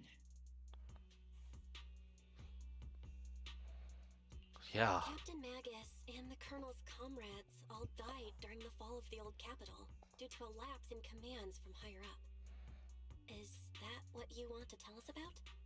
That's right. At that time, the commander ordered Agamemnon's squad to hold their ground at all costs, and to defend the railway line evacuating civilians. Oh. And that's what our comrades did. They fought to the very end, till the last drop of their blood was shed. What we were guarding was not a railway for evacuating civilians. It was actually a freight line for transporting corporate assets. Oh my. Every minute the team was able to hold out meant another container of porcelain that was transported back to a Top's warehouse outside the Hollow. Of course, that company paid the commander a hefty reward for that. Every digit on that check was stained with the blood of our teammates, Magus. Captain Magus? Holy shit. I would be like. Who was the corrupt commander who accepted the bribe? You know exactly who. The company that paid it. Answer me. Captain Magus, your body is becoming unstable. Answer me. You know exactly who it is. Have enough evidence to accuse them yet. Stay calm, Magus. Stay calm? Stay calm? How do you expect me to stay calm? Captain Magus, if you can't keep yourself together. My fury burns just as fiercely as yours, Magus. Oh. I was created to unleash this fury, Isolde. Captain Magus, for the safety of the squad, I'm authorized to activate sleep mode. You would dare to stop me, Orphe?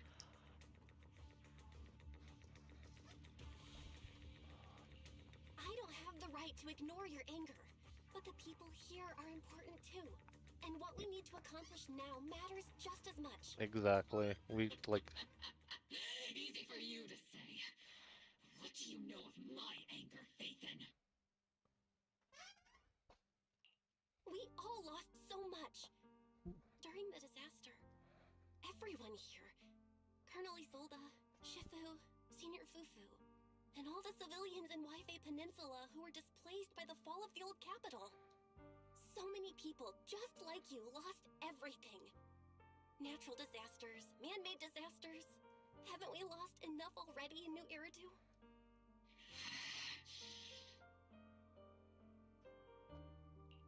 But we didn't let anger, sorrow, or regret pull us down.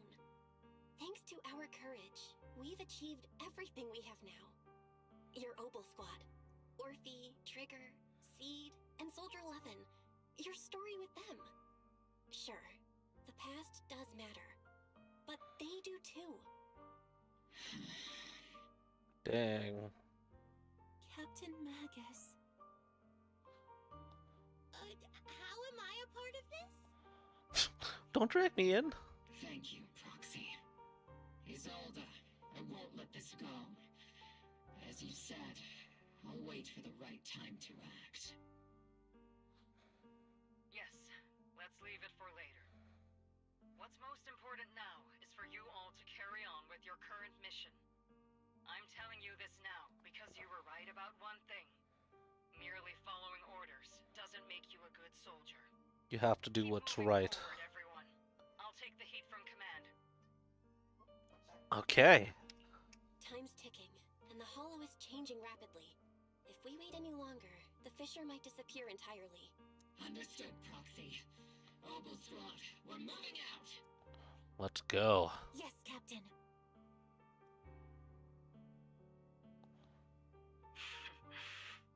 You have actually been quite lucky all these years. Far luckier than I have, Magus. Oh. Isolde. All these tragic characters. Maybe I'd be better off without comrades like them. I have to agree with you, Orphe. But our top priority now is to hit the Exaltist's main base. No time to slow down.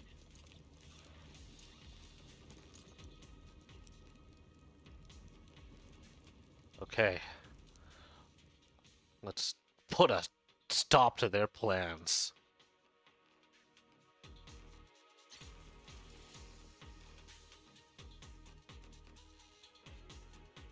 Faithful servants. Let's drive out all the blasphemous unbelievers who desecrate our noble cause. Oh. There sure are a lot of Exaltist rats hiding in here. The Proxy's intel has been a huge help. They keep saying something about final sacrifice. We have to stop them. Yes, we do.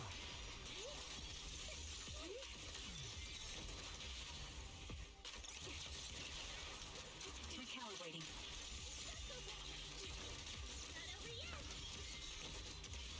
Moving forward and take them all down. It's been a while, Phaethon. Sarah. Sarah. How many of the Exaltist's crimes have you been quietly orchestrating from the shadows? Crimes? Ah, you mean those reasonable and necessary sacrifices? What the As a loyal servant of the Creator, my answer is, of course, every single one. I have to say, among the masses of ignorant and arrogant unbelievers, you stand out as particularly detestable, Phaethon. Same could be said for you. Captain Magus, that woman is making personal attacks on the Proxy. I might not be good at personal attacks, but I'm an expert at suppressive fire. Prepare to die! Prepare to meet your end, you... You stubborn fools. Struggle all you want. The Overseer has already reached the gate of the final domain. It's just one more gentle push. What does that mean? Neverhawk. Gotta admit, that one's hard to kill. Death is a cruel fate, but the Creator does show mercy to the most faithful servants at times. No matter what tricks or lies you try to use, we won't let anyone threaten New Eridu. Threaten New Eridu? Young unbeliever. The parasites devouring the city aren't here. The real poison has always been lurking in the very blood of the city.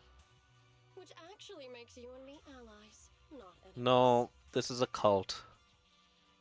Don't you dare compare my proxy to you. Ooh, my proxy. But I don't think we'll have the opportunity to work together. The end is drawing near.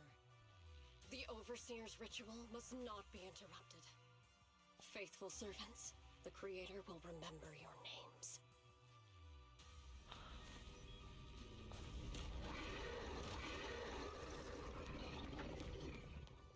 The arduous journey to the Creator is always filled with sacrifice. The path back to the Master is always paved with blood and That's not right and so creepy.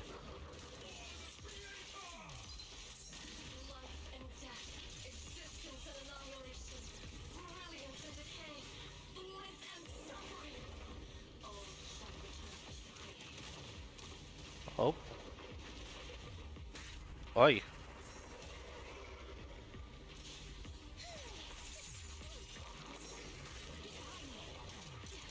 Oh, I want, yeah, there we go. I was gonna I want Magus.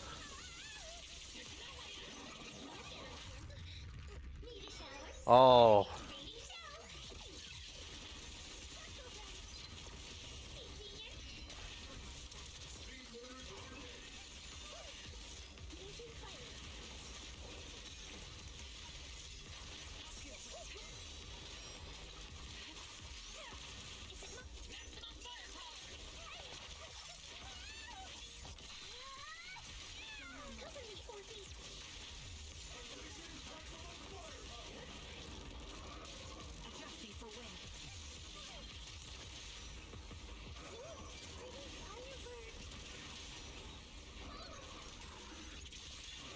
There we go. Let's go take a look. Device. Technically, this is like boost the power of the miasma device.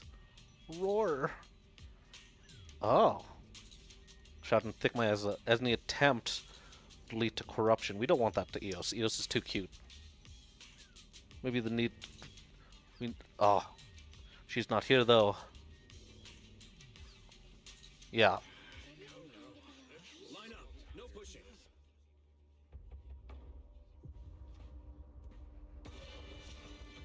May the Creator refine us. Sanctuaries chosen, favored by the Creator.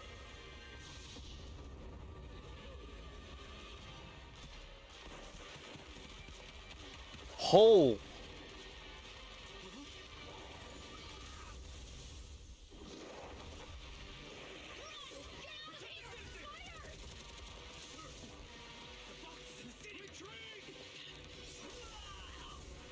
Oh.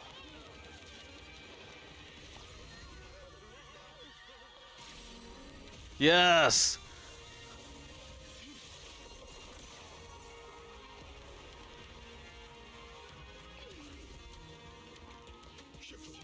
The monsters have swarmed the entirety of Phylum Heights. Be sure to stay vigilant.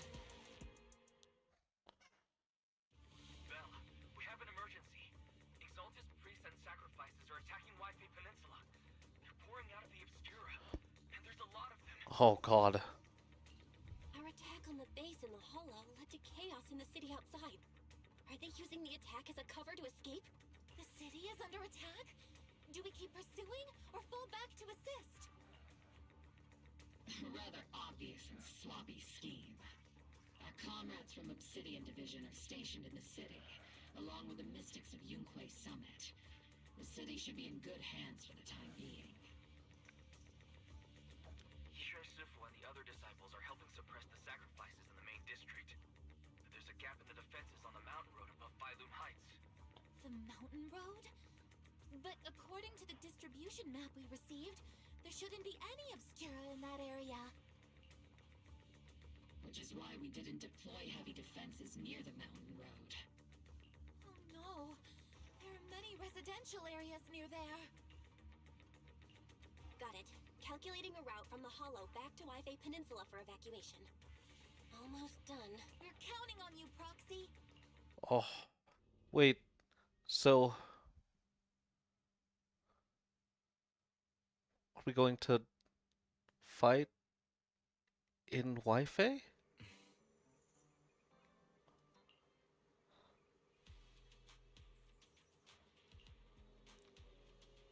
Didn't show any devices, so how?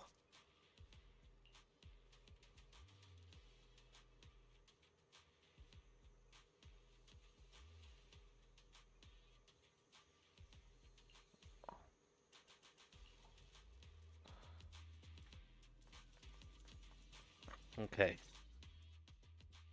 Thanks to the support from Yunque's summit, the sacrifices in the main district have been suppressed, and the civilians in the city are safe. Our mission is to eliminate the sacrifices and exaltists around the Mountain Road area while protecting 2 VIP targets. Which are the annoying Porcelumix executive Lucro, and the even more annoying Obsidian Division Major General Lorenz. Bad news? We've lost contact with Mr. Lucro. Good news, the Major General is en route to the evacuation point below the mountain road. Hard to say which is the good news and which is the bad. I agree. The mission still has to be completed. There are plenty of homes around the Mountain Road area, so there's no time to waste. Let's move out. Nuclei Summit holding. Let's deal with those sacrifices. We have to protect. As much as I hate the Major General and Lucro, we have to protect the people first.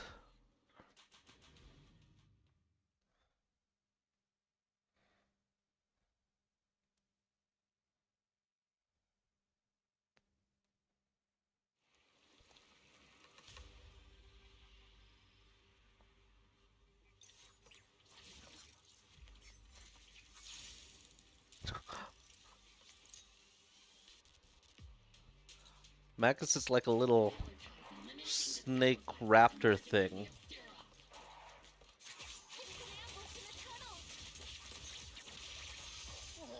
What an ugly bunch! The people on the ground seem to be members of Porcelumix.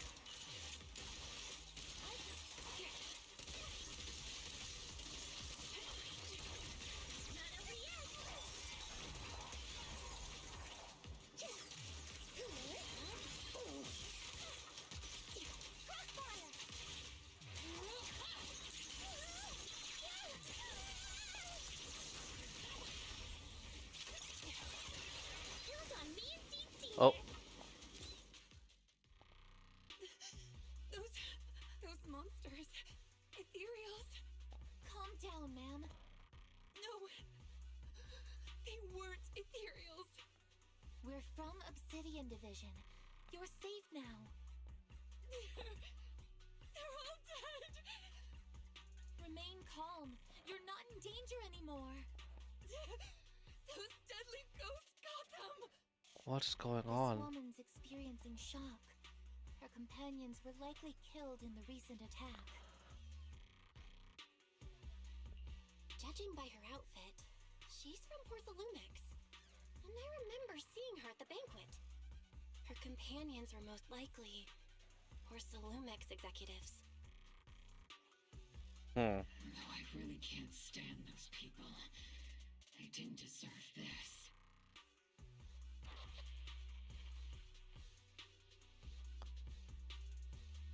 Magus, aren't you curious? Who exactly was responsible for killing our comrades all those years ago? The blood debt partly falls on Porcelumix for offering the bribe, and partly on the commander who accepted it.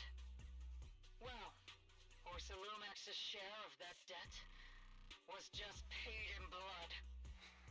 Did you... What are you saying? That's right. The mastermind behind bribing the military commander back then was none other than Porcelumix's Lucro. Of course, the ones who benefited from it weren't innocent either. Going down with him was only fitting. Even if they weren't innocent, they should have at least had a trial. Forget it, Proxy! Your sense of righteousness is admirable. But I believe you've been through something like this yourself. Unjust accusations, hopeless justice, endless struggle. The Defense Force, public security, the HIA, hand tops. You're standing against giants. Oh. How much injustice have you endured, and how much justice have you achieved? Damn. But, Isolde, you've always told me that justice will come. Correct. Justice will come, but it will be through my hands and your gun. We no longer need to rely on the sympathy of others, nor wait for mercy from those in power. Did you plan this? Why are you doing this, Colonel? Why, of all times, reveal this to Magus now? Your goal isn't just to let her know the truth, is it? Magus, don't you want to know the name of the commander from back then? The one who sent us into the jaws of battle just to secure that huge check from Porsalumex? The one who deliberately withheld support from our unit to cover up the bravery? It was Lorenz. Yes, Colonel Lorenz, 11 years ago. The very same Lorenz who has now risen to Major General. 11 years ago, he colluded with Lucro. And now... I mean, we kind of guessed that. So, is she working with the Exaltists, or...? The lives lost, my years of suffering, this ridiculous body of mine. Is it all because of him?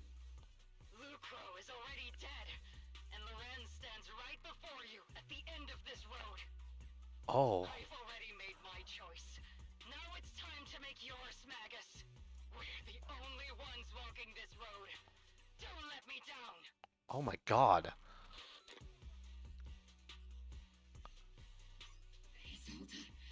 Isolde. Colonel Isolde. Commander Lorenz. How could this be? The only way we can know is by finding Lorenz and getting answers from him directly.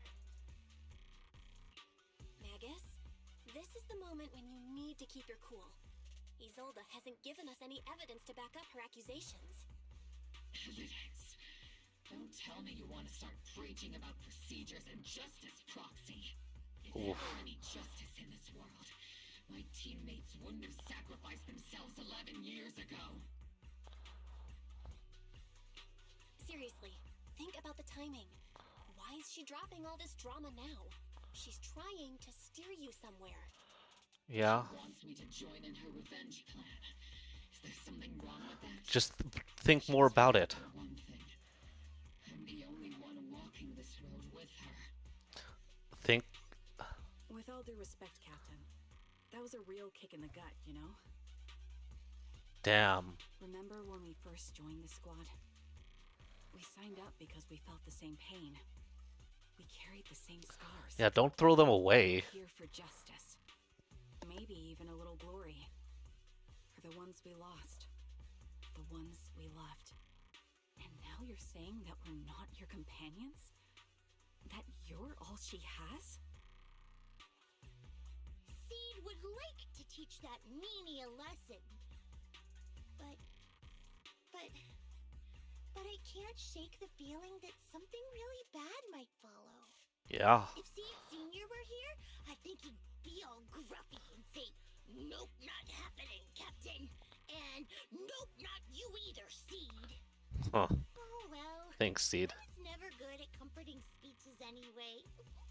If you made up your mind, Captain, I'll follow your lead, no matter what. You think you're helping, saying all these useless things. But you don't understand. Captain! They do, though. Understand what I'm going through either. Huh, Morphe? Open your eyes, Magus! You and Isolde walking the same path? Come on! Without me, you wouldn't even be able to walk! If anything, you and I are the real companions here! And the others, the squad, Proxy, we've been in this together from the start! We've all lost people we love, but you were the one who brought us back, who pulled us out of that whole mess revenge.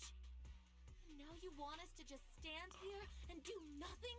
All so you can feel that we understand you?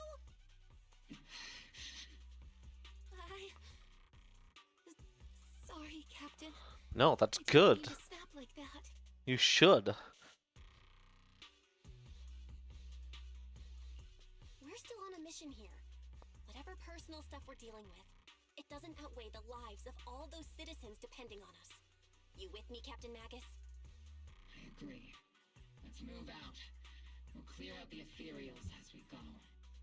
Mobile squad, gear up and get ready. Oh, this is gonna give her some time to think.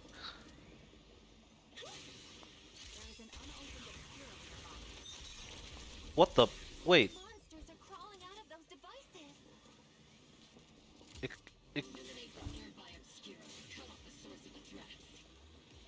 Excuse me. Wait. What? What? Hello?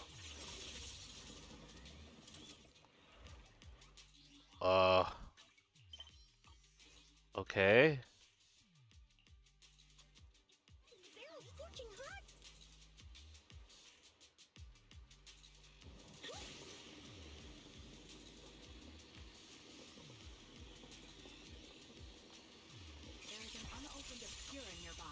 Weird. The monsters are crawling out of those devices. Illuminate the nearby obscura to cut off the source of the threat.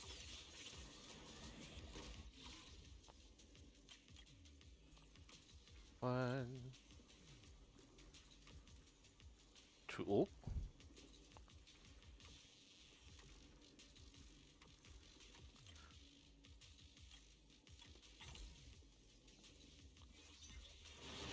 Oh. Wait. The obscura have been confirmed to be deactivated. The locations of these obscura don't appear to be included in the Colonel's intel.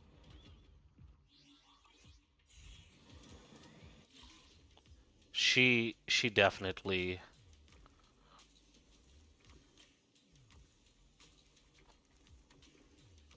She was definitely hiding stuff. Or she's working with the Exaltists. Either way, she's complicit. Complicit through withholding information.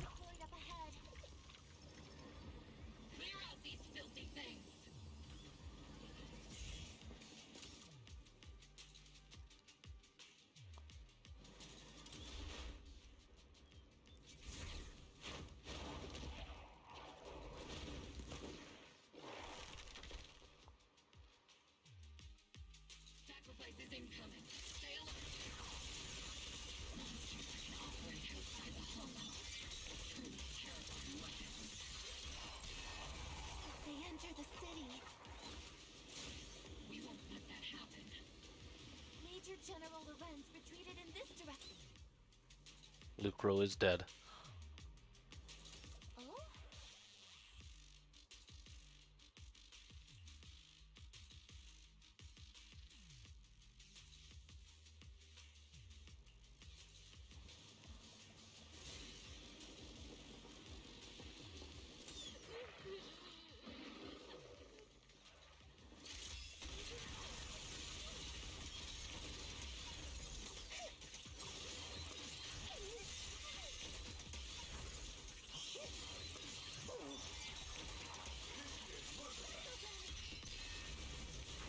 Okay, you're safe, child. You're the ladies from the Defense Force. There's a little kid here. Maybe he got stranded when the sacrifices suddenly appeared on the mountain road. You're not hurt, are you, Dante? What are you doing all the way out here? Is your mom okay? Belle, you're here too. I was just playing on the mountain path with Mello and Ayu, like we always do.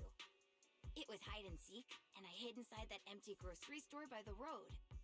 But then, monsters started crawling out of those boxes. The ones that make the sighing noises. There were monsters inside. Mello and Ayu ran down the mountain path back to Siloon Bay, but I got stuck here. It's all right, Dante. The defense force is here. You're safe now. You know this little one, Proxy? Yes. His name is Dante from Siloon Bay. His uncle used to be a defense force soldier, just like you all. Worked with Isolda. He used to be. Just like your old comrades. Dante's uncle also died in the fall of the old capital 11 years ago. Oh. So he's family of one of our old comrades, huh? Old comrade? Is this gun lady one of my uncle's friends too? That's right, kid. Your uncle and I, we fought side by side. Whoa. You must be a super strong soldier. My uncle was really strong too, but he never came back. I hope you and your team all make it home safe. I'm sure someone's got to be waiting for you at home. There's a lot of people. We will, Dante. Don't you worry. Oh.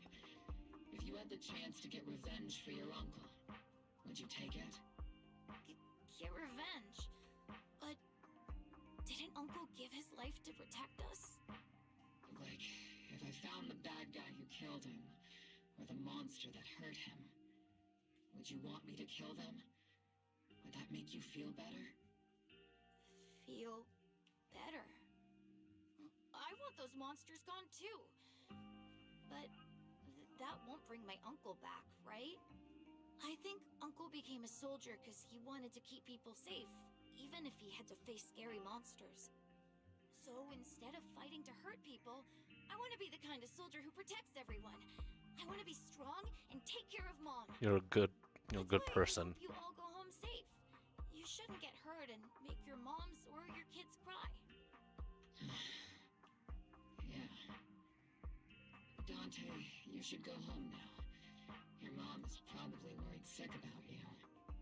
The Defense Force and Yunquei Summit will keep you and your mom safe. Oh, right! Mom's probably waiting for me. I'd better get home fast. Yeah, she's probably worried sick. Dante's such a sweetheart. He's a good kid. But people like Lorenz, back then and even now, how many kids have lost their families because of scum like that? Captain. All right, let's keep moving. Okay.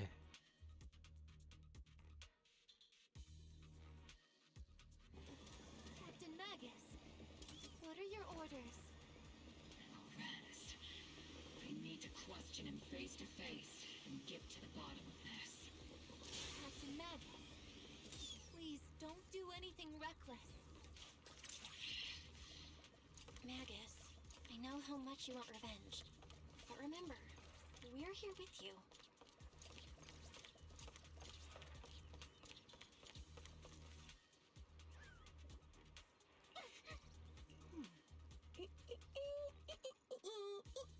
Oh.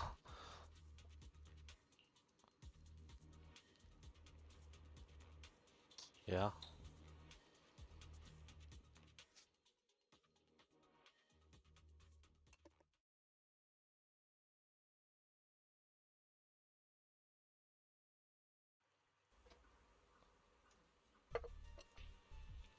Okay, time to confront the Major General.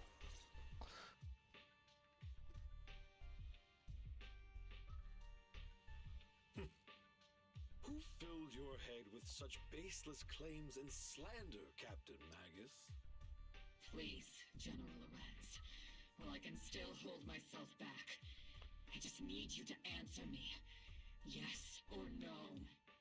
Such groundless accusations are enough to get you court-martialed, Captain Magus. Yes or no? Or is this all just an attempt to stir up trouble and cover up your unauthorized attack earlier? Answer me, Lorenz. Yes or no?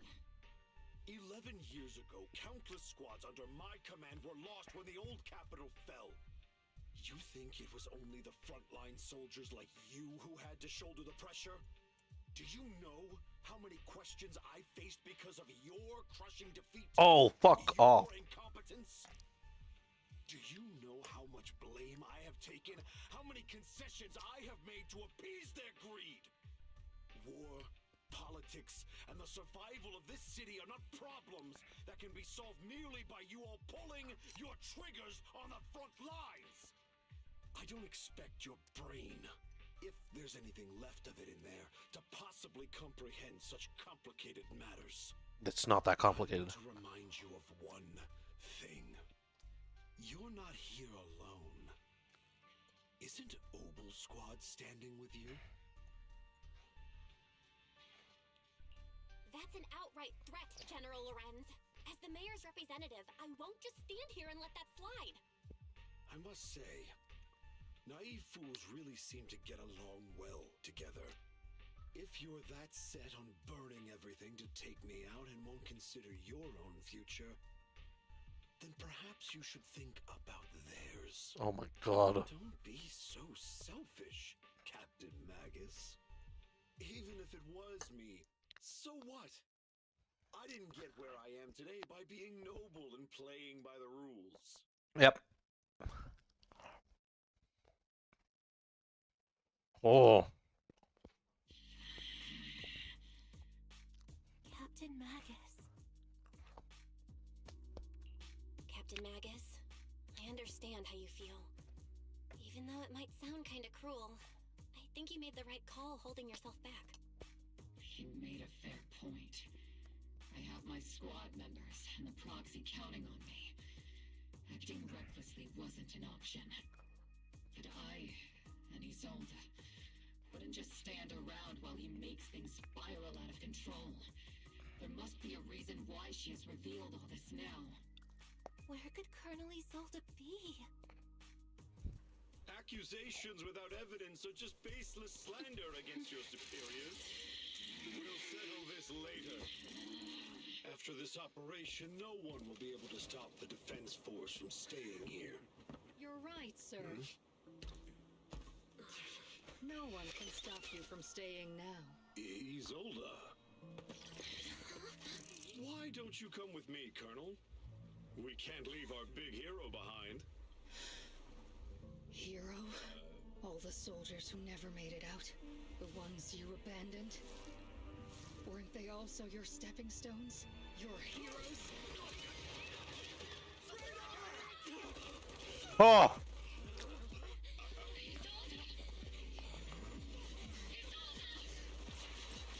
Magus, promise you couldn't bring yourself to keep. I kept it for you. Holy shit.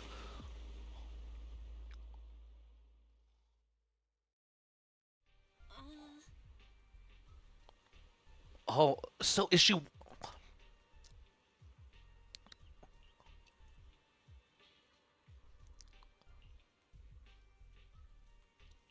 Holy shit.